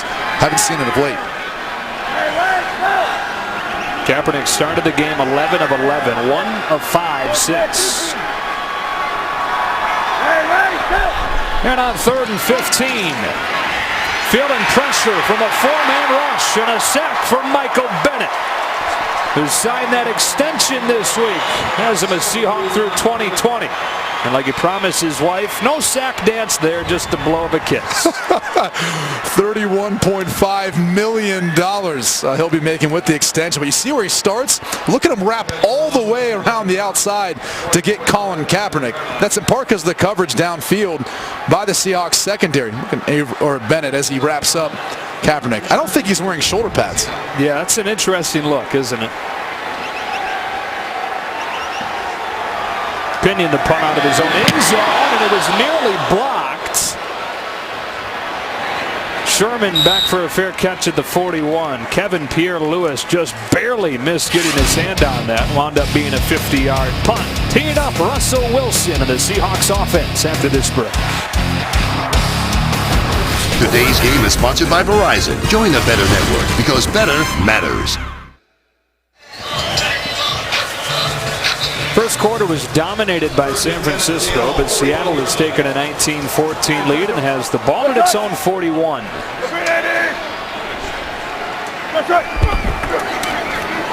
A play-action pass on first down. Wilson scrambles out, floats one, Curse has it in stride inside the 25. And that's the creativity of Russell Wilson. When you look at this offense, they call a play, they go out there to run it, and as soon as things break down, watch him reverse field, but yet still keep his eyes downfield and find Jermaine Kearse. And this is where that all-important scramble drill comes into play, something that the Seahawks rep every single day because of Wilson's ability to make big plays like that. Kearse's second catch of the day. And after a bit of a slow start, he's gotten it going. Same could be said the last couple of weeks for Seattle. Off of the boot, he has Jimmy Graham in the flats. Close to another first down and then crashing into a cameraman. We've had a couple of sideline personnel get bowled over today, and I guess that was a sign of things to come when we saw a camera person with ice on her knee prior to the game, even before the game started. 10-yard gain on the play, 1st and 10. Oof, that was vicious.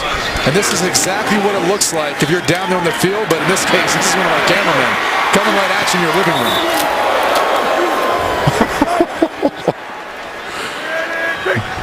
Hope Joe's okay down there. Rawls will lose a yard on first down. Stopped by Aaron Lynch. Been a tough year for him. Started the season suspended for the violation of the NFL substance abuse policy. So missed the first 4 games for that. Finally became eligible to play, but then missed November with an ankle injury. He's a player with a ton of talent. He really has all the ability in the world, but at this point, there's some things off the field that he's got to kind of shore up before I think he can prove himself as a consistent player in this league. 2nd and 12.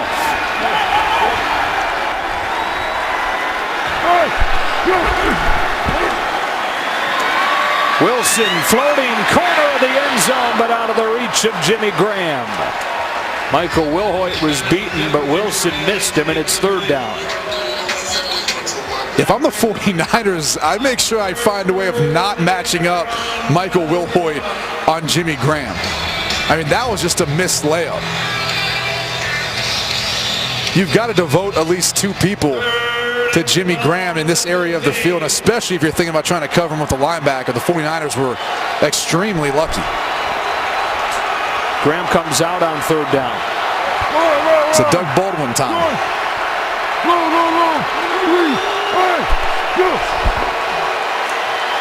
Wilson under pressure, gets rid of it, incomplete. It was Ronald Blair who had a huge sack down the stretch in LA last week, forcing the errant throw, and the 49ers defense forces the field goal. And check out this side of the defensive front. Owns the bust through. There's Ronald Blair. He's the rookie out of Appalachian State, but DeForest Buckner was coming there as well. If you look at Russell Wilson, he was trying to get it to Baldwin. Couldn't quite get enough on that one. Good job by the 49ers defense, though, stepping up, forcing the field goal.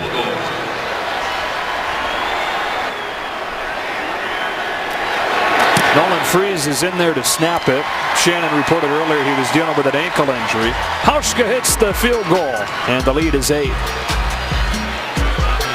Well, last Monday, the 49ers teamed up with Visa for the 10th year in a row to host the annual Visa Shop with a Player event. Provided 49ers players with Visa prepaid cards to use at Dick's Sporting Goods, and they were able to help local youth purchase $1,500 in sporting equipment for each of their after-school programs. A really nice thing that become an annual thing with the NFL and Visa.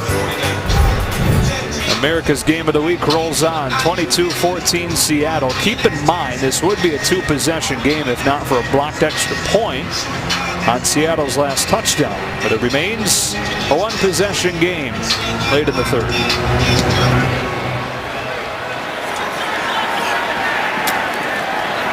Short kick taken at the 10. And returned up to the 30. That's Raheem Mostert making his NFL debut today, dragging the defender to the 35. San Francisco got off to the dominant start today, had a 14-3 lead, and the total yards after a quarter, 155-10, but the script flipped since. It's been the pressure from the Seattle Seahawks defensive front, at least the last drive. Saw how much trouble was giving Colin Kaepernick just trying to find someone downfield. First and 10 at the 35-yard line. San Francisco needs to get back to running the football. They started out this game running it very effectively, and they've gotten away from it. From the 35-yard line, it's drone and nowhere to go with Tony McDaniel plugging it. A short gain, it's second down, and we check in with Carissa Thompson for a game break. Thank you, Joe. To Washington we go. It's been a rough day for the Redskins, but Dustin Hopkins finally has them on the board with this 32-yard field goal. They still trail 10-3. Remember, if Washington wins, they're in. Of course, that's assuming the Packers and Lions don't tie later this evening. Joe? All right, Carissa. And so 49ers or Seahawks fans begin to look at that and some other games to see who they may play as the 3 or the 4 seed, with Atlanta up big on New Orleans. Drone had no chance. Michael Bennett with his second big play of this second half, and it's 3rd and long. And boy, has he been a difference maker for this team when you look at Michael Bennett and his ability to be able to get penetration off the snap of the football. He's so versatile. He can play DN, he can play inside.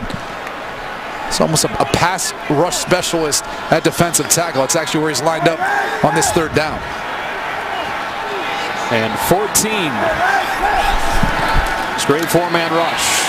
It's Harper, needs the 45 and gets the 44, and at least gives Chip Kelly the option of going for this if he wants to roll the dice again.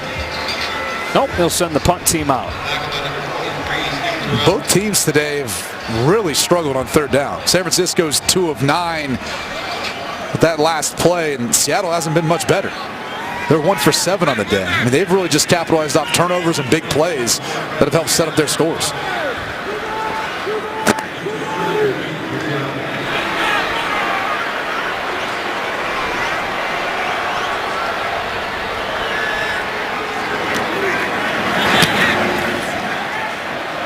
Good high punt from Pinion and a fair catch from Sherman at the 13-yard line. Seattle has it again on the other side of this break. Today's game is sponsored by Burger King. Try the $3.99 Whopper Jr. deal only at BK. Well, if both scores or all three scores in this window remain the same, Atlanta wins, Seattle wins, New York wins, then the Packers would be the team heading to Seattle next week if they lost tonight to the Lions. Oh, we're not going to get into the whole Tampa Bay Buccaneers scenario. Jeez. Just kidding. Hurt my head looking at those graphs. Yeah, a short gain on first down. San Francisco rallies. So the only way for the 2 seed for Seattle entering the day was if Atlanta lost to New Orleans, but a 38-13 lead in Atlanta right now for the Falcons. That means 1, 2, and 5 are all set. Cowboys, Falcons, and Giants. With a win, the Seahawks would be the 3. With a loss, they'd be the 4 against New York. So basically what it's looking like it's going to break down to be Seattle will host the loser of Detroit and Green Bay. Which, if that's the case, I would imagine you'd be rooting for the Packers. You'd much rather play the Lions than the Packers, at least at this point in the season. Yeah, outside of the Cowboys, I'm not sure there's a team you'd want to face less than Green Bay right now. Hurst can't hang on. Knocked out of there by Johnson, and a chance for San Francisco to have shifted the field position here with one more stop. Third down for the Seahawks. And if you're Seattle, we talked about trying to get some momentum going as they go into the playoffs, as it's looking unlikely that they'll have a first-round bye. You got to start to get some guys going. I mean, Doug Baldwin's their leading receiver coming into this game. He only has 2 receptions. Now, he's the guy that, I'm not saying you have to force the football too, but you've got some different things in your playbook to be able to find ways of getting him some catches. There he is.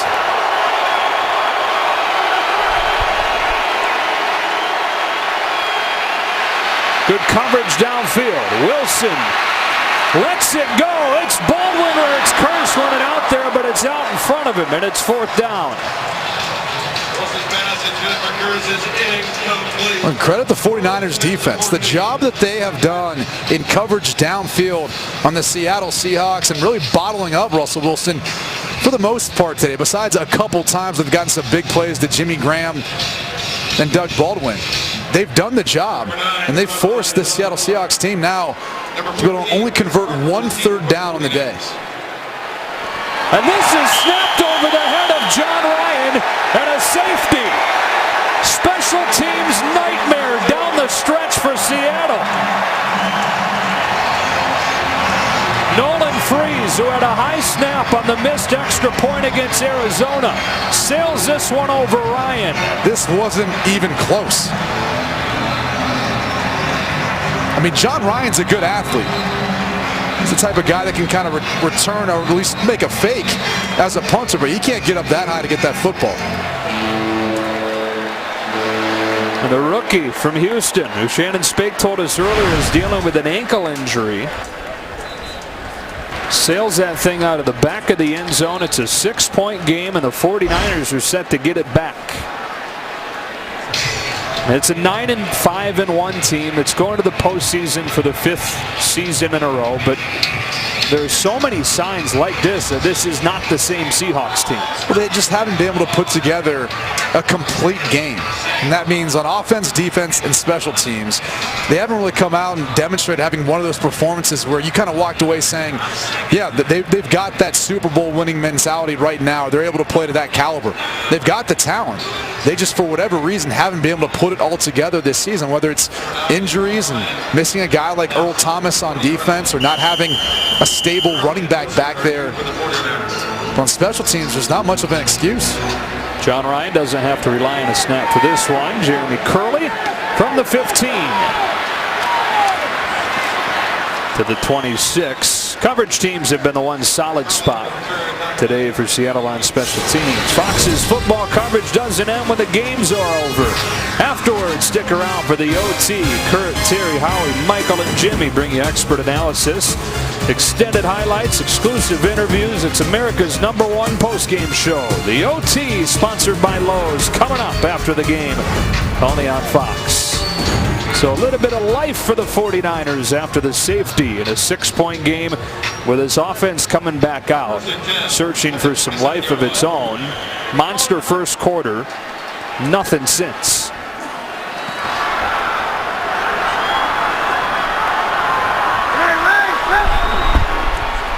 Play action on first down. Kaepernick finds a window. There is a flag down at the line of scrimmage as Smelter takes it to the 48. Well, and I'm wondering if DeAndre Smelter wasn't hedging. And that's one of the things they could be looking at here when you look at the way he came in motion.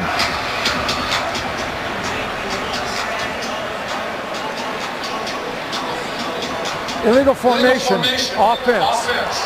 The wideout on the left side covered up the tight end. By rule, he must be uncovered. 5-yard penalty remains first down. Repeat first down. Well, there only has to be a blade of grass in between being on and off the line of scrimmage, but I believe they're talking about the tight end right here. See how he's covering up the tight end? He's got to be off the football in order for that to be a legal formation. Otherwise, he cannot release down the field. And that negates a 25-yard play, the biggest play for the 49ers in a while. First down and 15 to the 22. Try to get something back with Sean Drone, and he does get a gain of 4 to the 26, 2nd and 11. Excuse me, I should go back and say one of the two had to be off the ball in that particular case. Didn't just have to be the slot, but because the tight end was covered up and he released downfield, that then made him ineligible. So their formation would thus be illegal. Tough sledding for Drone, less than 2 yards per carry today. 49er offense has been big on the ground this season, but that's been because of Carlos Hyde, who's out today with a sprained MCL. On second down, Kaepernick looks to throw. Over the middle, a wide open man and a drop, and no signal yet. Now there it is, incomplete. Burbridge had it in his hands, couldn't hang on, and then Wagner nearly picked it. Look how close that was. I mean, Burbridge had an opportunity. Colin Kaepernick didn't lead him. Ball seemed to be a little bit behind. Caused Burbridge to slow up his momentum as the ball's being tipped around. Look how close that is. Bobby Wagner just couldn't get a hand underneath. But once again, 3rd and long. How many times have we seen both teams today in 3rd and long? 49ers are 2 of 9. Kaepernick facing pressure and going down back at the 18. Everybody coming after him that time. Clark was there. Wagner was there. So is Wright. And 4th down and a mile for the 49ers. When you bring pressure like the Seahawks do, watch all the bodies that end up coming around the line of scrimmage. What happens is the San Francisco 49ers pass protection gets on different levels, and it allows guys to find seams within that protection to be able to then get to the quarterback. 4th sack of the day for Seattle. Pinion to punt. That's nearly blocked. It was Doug Baldwin off of the edge this time, and Richard Sherman with a fair catch at the 28. He's lived up to his promise. He's only returned one today. You look at Doug Baldwin. How about that? A guy who's leading the team in receptions and in yards, and he still goes out there on punt rush. He's still trying to get after it on special teams. He'll be coming off the left side of your screen. The move he gave. It was almost like he's working against press coverage as a wide receiver. But you look at the special teams for the Seahawks. I mean, they've got a number of starters that kind of mix in, and they take pride in it. There's so many guys on the team that had to do that earlier in their careers to even stick in the NFL, like Baldwin, undrafted out of Stanford. It's become so much more than a guy that needs to do that, chooses to at this point. First down from the 33, and a boot for Wilson, who has an open man and drops it in to Brendan Williams for only his 2nd reception of the season. 22 yards and a first down to the 48. Williams almost redeeming himself. When you watch him kind of release up, there we'll get a high-low on the flat defender to that side of the field, but you mentioned only a 2nd catch. He's primarily used on special teams and only for run blocking. He was actually the guy that allowed the block punt last week versus Arizona.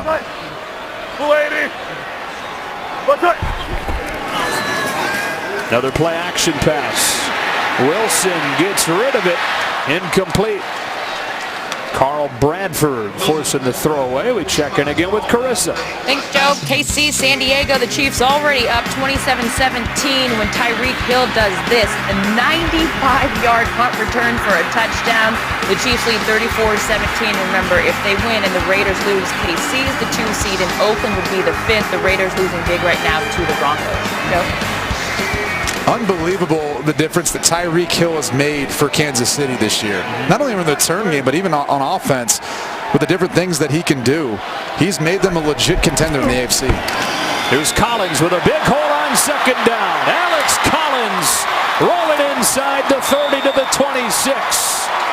24 yards for the rookie out of Arkansas. Number 36, Alex Collins, the ball carrier. Finally, they get a burst in the running game. They've been looking for it all day. They haven't found it from Rawls, and really Wilson hasn't been able to get it going, but it's Alex Collins now with the big play.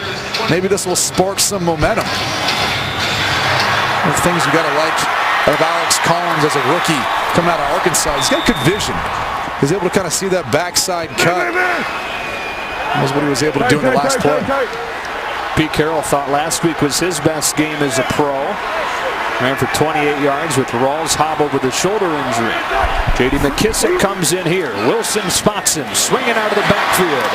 And McKissick cut down at the 20 by Reeser. It's week 17 NFL football. You get guys who really haven't stepped up, haven't done much at this point in the season, like Brandon Williams or McKissick, but you're now seeing them play a big factor in this game. The Seahawks going to need those guys in the playoffs to get this running game, they hope, going some. They'd love to get C.J. Prosise back at some point, too. Second down and 4. Richardson going the other way, out the back door for a first down.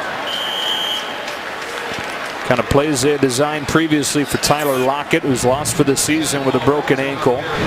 And so Richardson, who you mentioned earlier, battled injuries himself into a more significant role. 5-yard gain on the play. First and 10 at the 49ers, 15-yard line. And look at how young the Seahawks are. A lot of building blocks. I mean, this is, you talked about, trying to get the 10 wins for the 5th season in a row. You talk about the fact that they can sustain this because they've kept so many core pieces as far as re-signing guys like Bennett and Wilson and Wagner and Sherman, but got a lot of young guys stepping up too. Wilson tripped over one of his own linemen and went down back at the 21.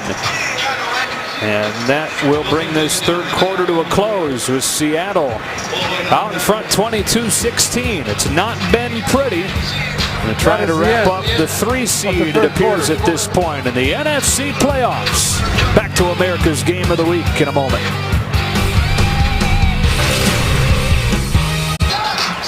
Start of the 4th quarter here in Santa Clara, Levi's Stadium, Week 17. Seattle with a 22-16 lead on San Francisco. Joe Davis, Brady Quinn, Shannon Spake, and our rules expert Mike Pereira back in Los Angeles. Second down, 16. Happy New Year, by the way. Get into work mode this weekend. You kind of forget it's a holiday, but Happy New Year. Start of 2017.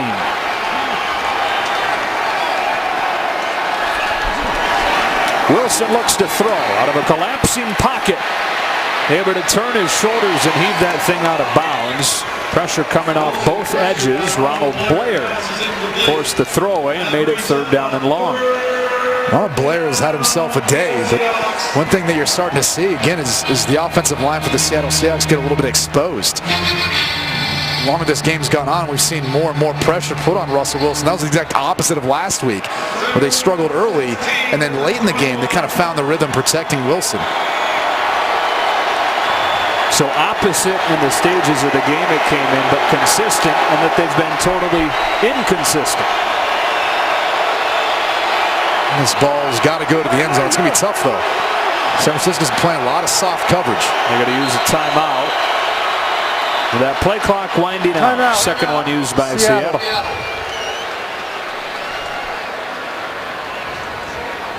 Their second. A 30-second timeout. So it looks like Trent Baalke has confirmed that he's been fired as the GM. Chip Kelly's future still not totally official. Time for a game break, though. We go to Carissa Thompson in L.A. Thanks, Joe. Giants, Redskins. Redskins trailing 10-3 midway through the fourth quarter when Jordan Reed comes up huge for his team. We're all tied up at 10. Redskins, of course, make the playoffs with the win. Joe? All right, and then put the pressure on Packers-Lions tonight. In that case, the loser, if the Redskins were to win that game, the loser of the Lions-Packers game would miss the postseason. Can we not play out the Bucs scenario now that that game's in a tie? No, we're going to do this. That was one of the pieces. On third down, they throw a screen. Richardson exploding, but pulled down by Brock. Tremaine Brock with a tackle at the 10, fourth down. A touchdown saving tackle. I mean, without Brock being able to redirect himself to get back and make that play, Richardson had green grass, some blockers out there for him. Watch the speed once Paul Richardson gets the football. You see George Faint getting upfield, and you had Golinsky as well. I mean, that's one thing about the Seattle Seahawks offensive line. They've struggled at times to kind of get down some of those key parts, but they're all athletic. That's why they've been able to transition from sometimes playing defense to then offense. Before they got to Seattle, or playing basketball if you're George Fant.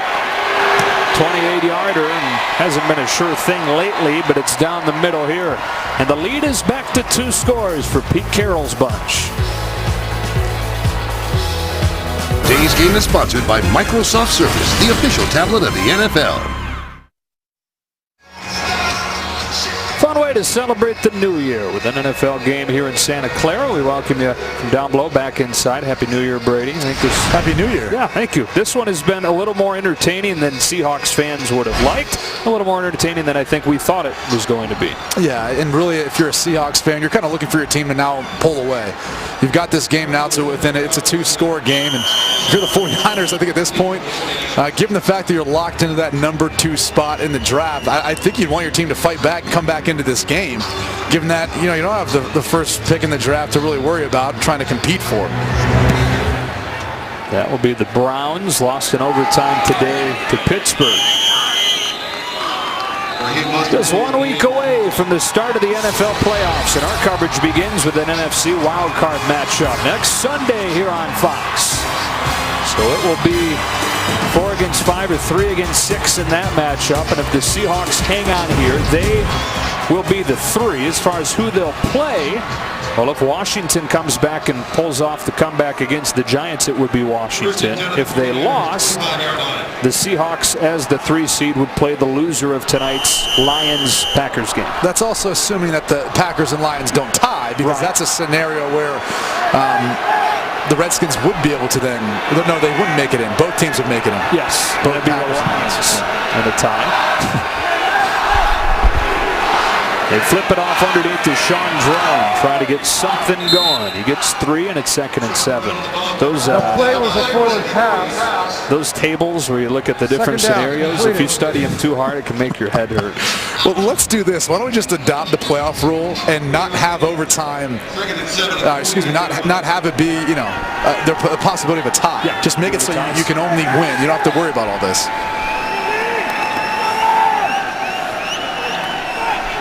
49ers led this game at one point, 14-3. 22 of the last 26, or 22 of the last 24 scored by Seattle. As Drone carries it for a first down to the 43. Only averaging about 2.5 yards per carry today, San Francisco is. 10-yard gain, 1st and 10 at the 38.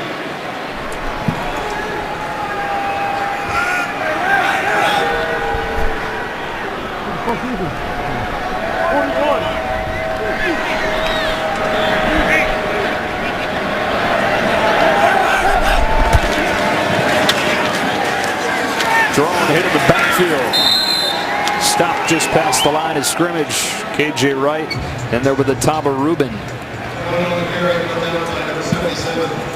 You look at the 3rd down conversion rate really for both teams. They've struggled. And it's been because on 1st down, neither team has really been able to get much going in the running game. It's almost like a wasted down. You keep finding them in 2nd and long for both teams.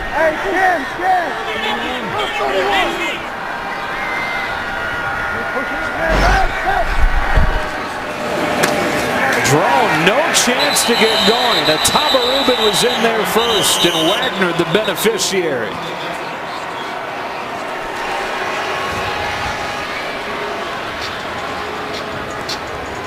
A 3-yard loss on the play. 3rd and 12 at the 49ers. The Seahawks defense putting the clamps on the 49ers, which had a couple of long drives during that first half. Unable to generate any traction here in the second half. And down 9 with under 12. Colin Kaepernick trying to lead a fourth quarter comeback for the second week in a row. And looking at a 4-man rush. Throws behind Chris Harper, who can't get away from Richard Sherman. 4th and 4. And 3rd and 12, there's just not much that you can call. And you can do one of two things. You can try to throw short, see if they get a catch and run, and that's what they attempted here with Chris Harper underneath.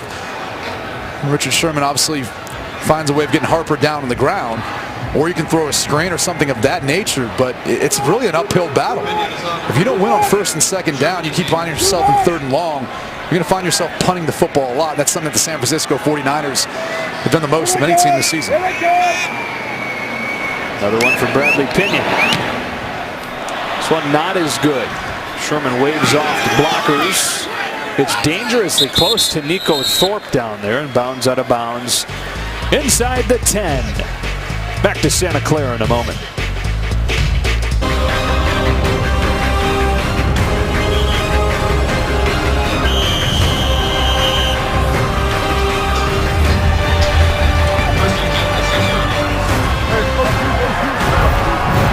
Michael Bennett and the Seahawks on the verge of a 6th consecutive win over San Francisco. And they begin this drive with an Alex Collins run, and he fights forward for a pickup of 4. Antoine Bethea with a stop. It would actually be a 7th consecutive win if you include the NFC Championship game from a few years ago. And my, have these teams gone in separate directions since that day. And you look at how they got here. Whether you want to put it on the change of coaching staff, but the one constant was Trent Baalke. And he's the general manager who has been fired with the 49ers. Look at the roster. And to begin the year, they already had to overcome so much, lack of talent, lack of a lot of things. Big hole for Collins over the right side of that line. 1st down to the 22. And a new career high for Alex Collins. 17 yards on that carry, 47 total. And Trevon Boykin, the rookie from TCU, replaces Russell Wilson at quarterback. His 2nd action in the NFL, both times coming against the 49ers. And he played well. It was 4-6, had a touchdown pass. So I think we kind of felt like at some point in this game we'd see Boykin, whether Atlanta had won or lost, if Seattle then got control of this game. Boykin pulls. That's what he did a lot at TCU. And strung out to the sideline. Last time in Seattle in that blowout win, 7 of 9. Had a touchdown. An interception as well. Boykin, originally from Dallas, and went to TCU as a receiver and running back. Eventually back to quarterback. He was one of the best in the country towards the end of his college career for Gary Patterson's team. This was a position of concern. You know, Boykin was signed as a free agent. Lost it and got back on it. Nearly a disaster. Talking about cause for concern. Yeah, this was a position of concern, really. As mobile as Russell Wilson is, as many issues as they've had protecting the quarterback. Let's see. I think it comes out the back end as he goes to release it. And look, I've been there before. You start to get, at this point in the season, it's a little bit more chillier than maybe a 53, 55, whatever it is right now tells you. That ball all of a sudden starts to get a little bit slick in your hand as your hands start to get cold. Standing on the sidelines for 3 quarters, it's not easy. Don't deal with too many cold weather games down at TCU. That goes through Richardson's hands. And 4th down quickly. So right after Russell Wilson moves them out of their own end. 3 plays and a punt. And the 49ers set to get decent field position here, down 2 scores with 8:18 to go. Another thing is, if you feel like you're locked in to the position that you're in now, they're not necessarily locked in, and they could be 4, could be 3. But it also helps to get Boykin some experience, get him some live game reps in case anything ever did happen to Russell Wilson. Going free, snap the last one over John Ryan's head. This one's spot on. And a line drive punt will give Curley a chance. Setting up a trick play. He throws it back to Raheem Mostert, who gets a block and another inside the 40. 28-yard return. Curley to Mostert. You said it earlier. On a day like this, you figure there might be some trickery from Chip Kelly. Why not? I mean, literally, you have nothing to lose at this point. You're locked into your draft position. Whether or not you have job security come tomorrow, who knows? But at this point, what's there to lose? Let's look at this block on Brandon Williams. That clearly is a block in the back, and there's an official right there. Look, the fact of the matter is, when you talk to coaches, they'll tell you on any good punt return, usually there's a block in the back that someone missed. It's not always the case, but usually is the case. It's tough to see with all those bodies flying around. So a 49ers offense that has 1 first down in the second half starts from the 35 with a Sean Drone run. And he spins his way to the 31. And a gain of 4. Kind of an awkward landing. And gingerly gets up. And look, he's been the MVP for the 49ers today with 2 touchdowns already. Oof. You can see that's Joshua Garnett, as well as the Seahawks defensive lineman falling on the back of Drone's leg. Already without Carlos Hyde, the near 1,000-yard rusher, hurt his MCL last week. So now it's DeJuan Harris. Well, and Drone plays a lot of special teams too. So it's not just the impact that has on offense, but also on special teams. Wait, timeout. San Francisco. This is their second. Have to burn one with that play clock winding down. We'll take the timeout with them. Today's game is sponsored by Papa John's, the official pizza sponsor of the NFL. 49ers in danger of matching the worst record in franchise history, sitting at 2-13, down 9. In the closing minutes, perhaps the final game Colin Kaepernick plays in a 49ers uniform with an opt-out clause in his contract that was restructured earlier this year with an opt-out clause this offseason. Second down and 7. Raheem Mostert in at running back. Fakes it to him. Down the middle. Curley juggles and catches. First and goal, San Francisco. What extension for 27. And what an impact he's been.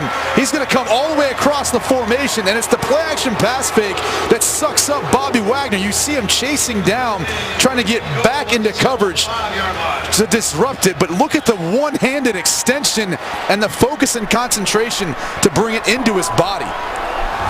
How big time has he been for this team this year? And the top guy outside all season long. First and goal from an empty set.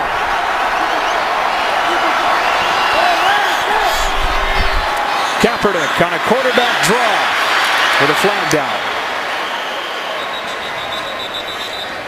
Kaepernick on the keeper, a flag on the field. Holding. Offense number 65. 10-yard penalty. Replay first down. That's the right guard, Joshua Garnett. And just when they get something going, they get a holding penalty to take them 10 yards back. Seems like it's constantly an uphill battle, and if you're looking for bright spots, you know, the 49ers have actually been a good red zone team this year. They're 4th in the league coming into this game. 2 for 2 today with a pair of Sean Drone rushing touchdowns. But Drone leaving with an injury on this drive. Here comes Mostert inside the 10.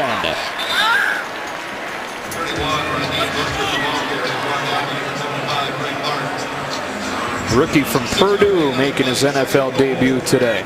Teed up good field position on this drive with a trick play on the punt return. Last week's game versus the Rams, towards the end of the game, Colin Kaepernick started to take over with his legs. You got to wonder if he's starting to kind of feel the same sense of wanting to do the same. Zips one, touchdown, Garrett Selleck. And the 49ers not dead yet.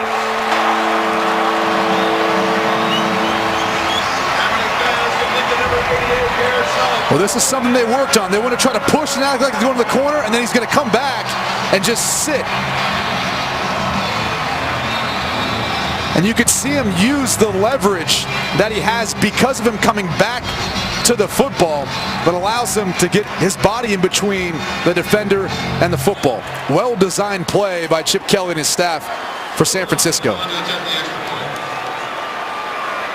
And you wonder if Russell Wilson is going to be called upon to go back in the game after Trevon Boykin came in, and 3 plays later they were punting, leading to this touchdown. And a 2-point game with 5:42 to go. San Francisco trying to rally from behind for the second week in a row. Seattle trying to hang on and carry momentum into the postseason. We were headed to break, but hold on a moment. We got some shoving and extracurricular with flags flying as well. This is what happens at the end of the season. You got 2 teams playing a hard-fought game, but going in different directions. A lot of frustration on the part of the 49ers, and for the Seahawks, this is a team that is probably frustrated with the way they've performed this year in the sense of not playing the way they're capable of. Tony Correnti getting in there, making sure that it didn't go any The farther. extra point is good. After the action, personal foul, unnecessary roughness, defense number 90, and number 90 has been disqualified for his actions. Jaron Reed, starting D tackle, thrown out of the game. And Frank Clark and Reed get together. The Seahawks might be 9-5-1, but there have been times where they've simply looked in disarray this year. Frank Clark, second-year man out of Michigan, wasn't having any of Jaron Reed, the rookie out of Alabama, getting tossed from this game and let him know about it. Well, and this is some of the things that we've seen from the Seahawks sidelines. A lot of emotions, sometimes fireworks, fighting against one another, but at the end of the day, look, this is a close team, and I think they feel like they can police themselves and govern themselves, and sometimes let their emotions get the best of them. But at the end of the day, they still fight for one another. Dawson trying to coffin corner this kickoff, and Paul Richardson pulled down at the 13. So let's go back to see if we can find out why Jaron Reed was thrown out of this game, number 90 in white. It's going to be right here.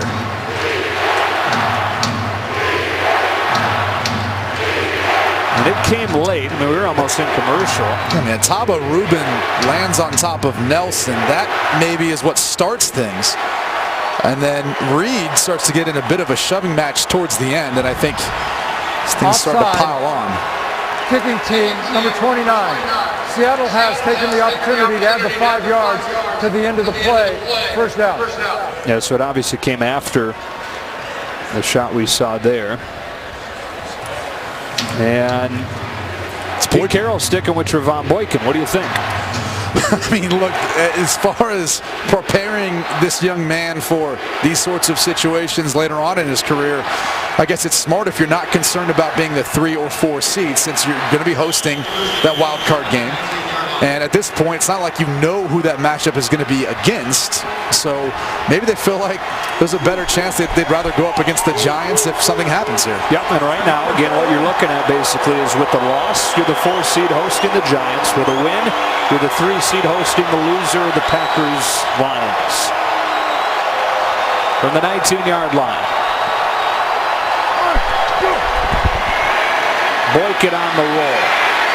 Throws it away. 2nd and 10. Well, there's no one there, and I think in this position, given the fact that you have the lead, as good as your defense has played this year, you don't take care of the football. We already saw the first series. That disastrous play almost happened when he lost the football trying to throw a screen pass. So I don't think Trevon Boykin's going to force the football here. I think he's going to be wise with it and make sure he takes calculated chances when he does.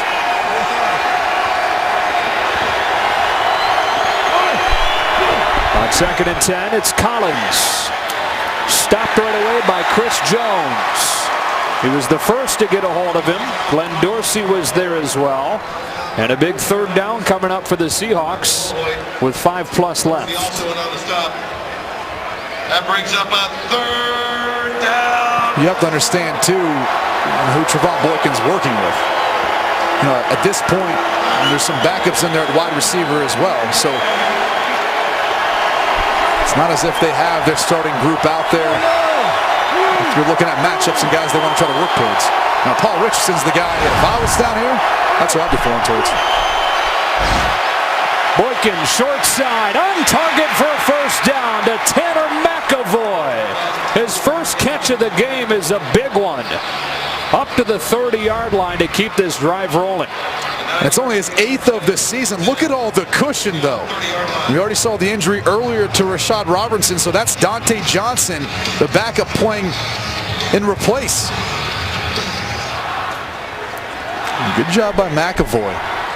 We'll show a little burst off the ball that kind of kept Johnson on his heels. Didn't allow him to break on the football. Try and grind away with that offensive line now. Here comes Collins, bouncing to the outside, and then foot in the ground for a yard. Collins, the ball carrier. Bradford in on the stop. 2nd and 8. 32-yard line.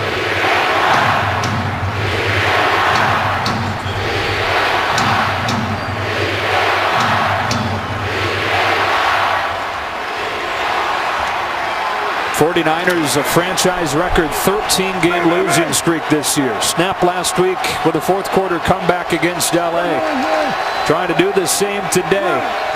On 2nd and 8. Boykin against pressure. Steps into it and throws close to the marker for McAvoy again. It'll be 3rd and 1. Well, it looks like Boykin has picked his horse and he's working to him. He's feeding McAvoy right now. And like, as a backup quarterback, there's going to be guys who you feel most comfortable with that you get to work with on the scout team, or, you know, throughout the course of practice if you get any sort of reps with the offense. And clearly McAvoy is the guy that Boykin has worked with the most and feels most confident in at this point in the game. 3rd and 1, and Brady, Seattle's 2 of 11 on 3rd down today. How about this Boykin under center? You don't see that very often out of this Seattle offense, especially with the zone read scheme they run. Fake to Collins. Boykin looks to throw. Across his body, 1st down, Luke Wilson. Doing his best Russell Wilson impression, avoiding pressure and moving the chains with a completion to the 46. San Francisco. San Francisco uses out of regulation. its last timeout. And just when you think they're going to run the football because it's 3rd and inches, they run the boot. And if not for the hesitation by Boykin to get around Glenn Dorsey, they wouldn't have any room. What a heads-up play by Boykin to be able to get outside and then remain calm, not get flustered, not panic, and still have vision inside to see Wilson. Look at this release. Little sidearm. Look at Russell. He's like, yeah, I do that too. You learned it from me. He's taught him well. And after a 1 for 10 start on 3rd down today, they've converted back-to-back 3rd downs. With 3:08 to go, 49ers out of timeouts, run out of chances to get a stop. But the Seahawks helping them in that cause here. And again, the teams come together. Getting real chippy out there, Joe.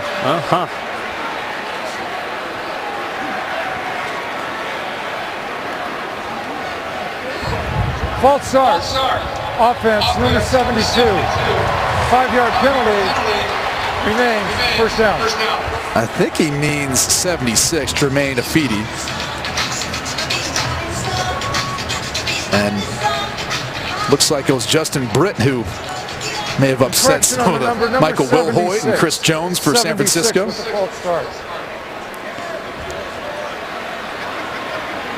at Britt picking up Michael Wilhoit. It's a strong man. He's been one of the constants on this offensive line, starting all 15 games coming into this week. 1st and 15. Collins, a cutback.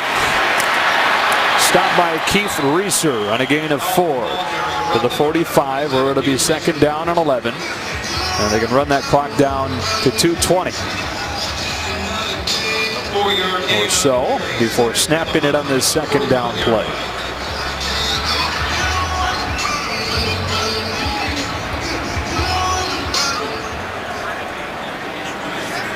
It was 14-3 San Francisco early in this game. Seattle taking advantage of a pair of San Francisco turnovers to take the lead late in the first half, and they've held on to it.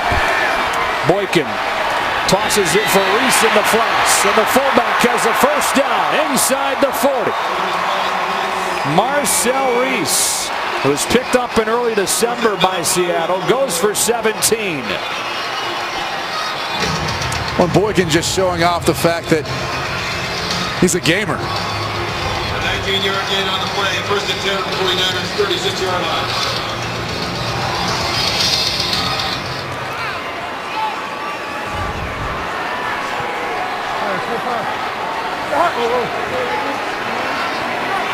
We welcome those of you joining us from across the country here to Santa Clara, where the Seahawks trailed this game 14-3 early, but have come from behind and have a 25-23 lead as we near the 2-minute warning. Joe Davis, Brady Quinn, Shannon Spake, and Mike Pereira.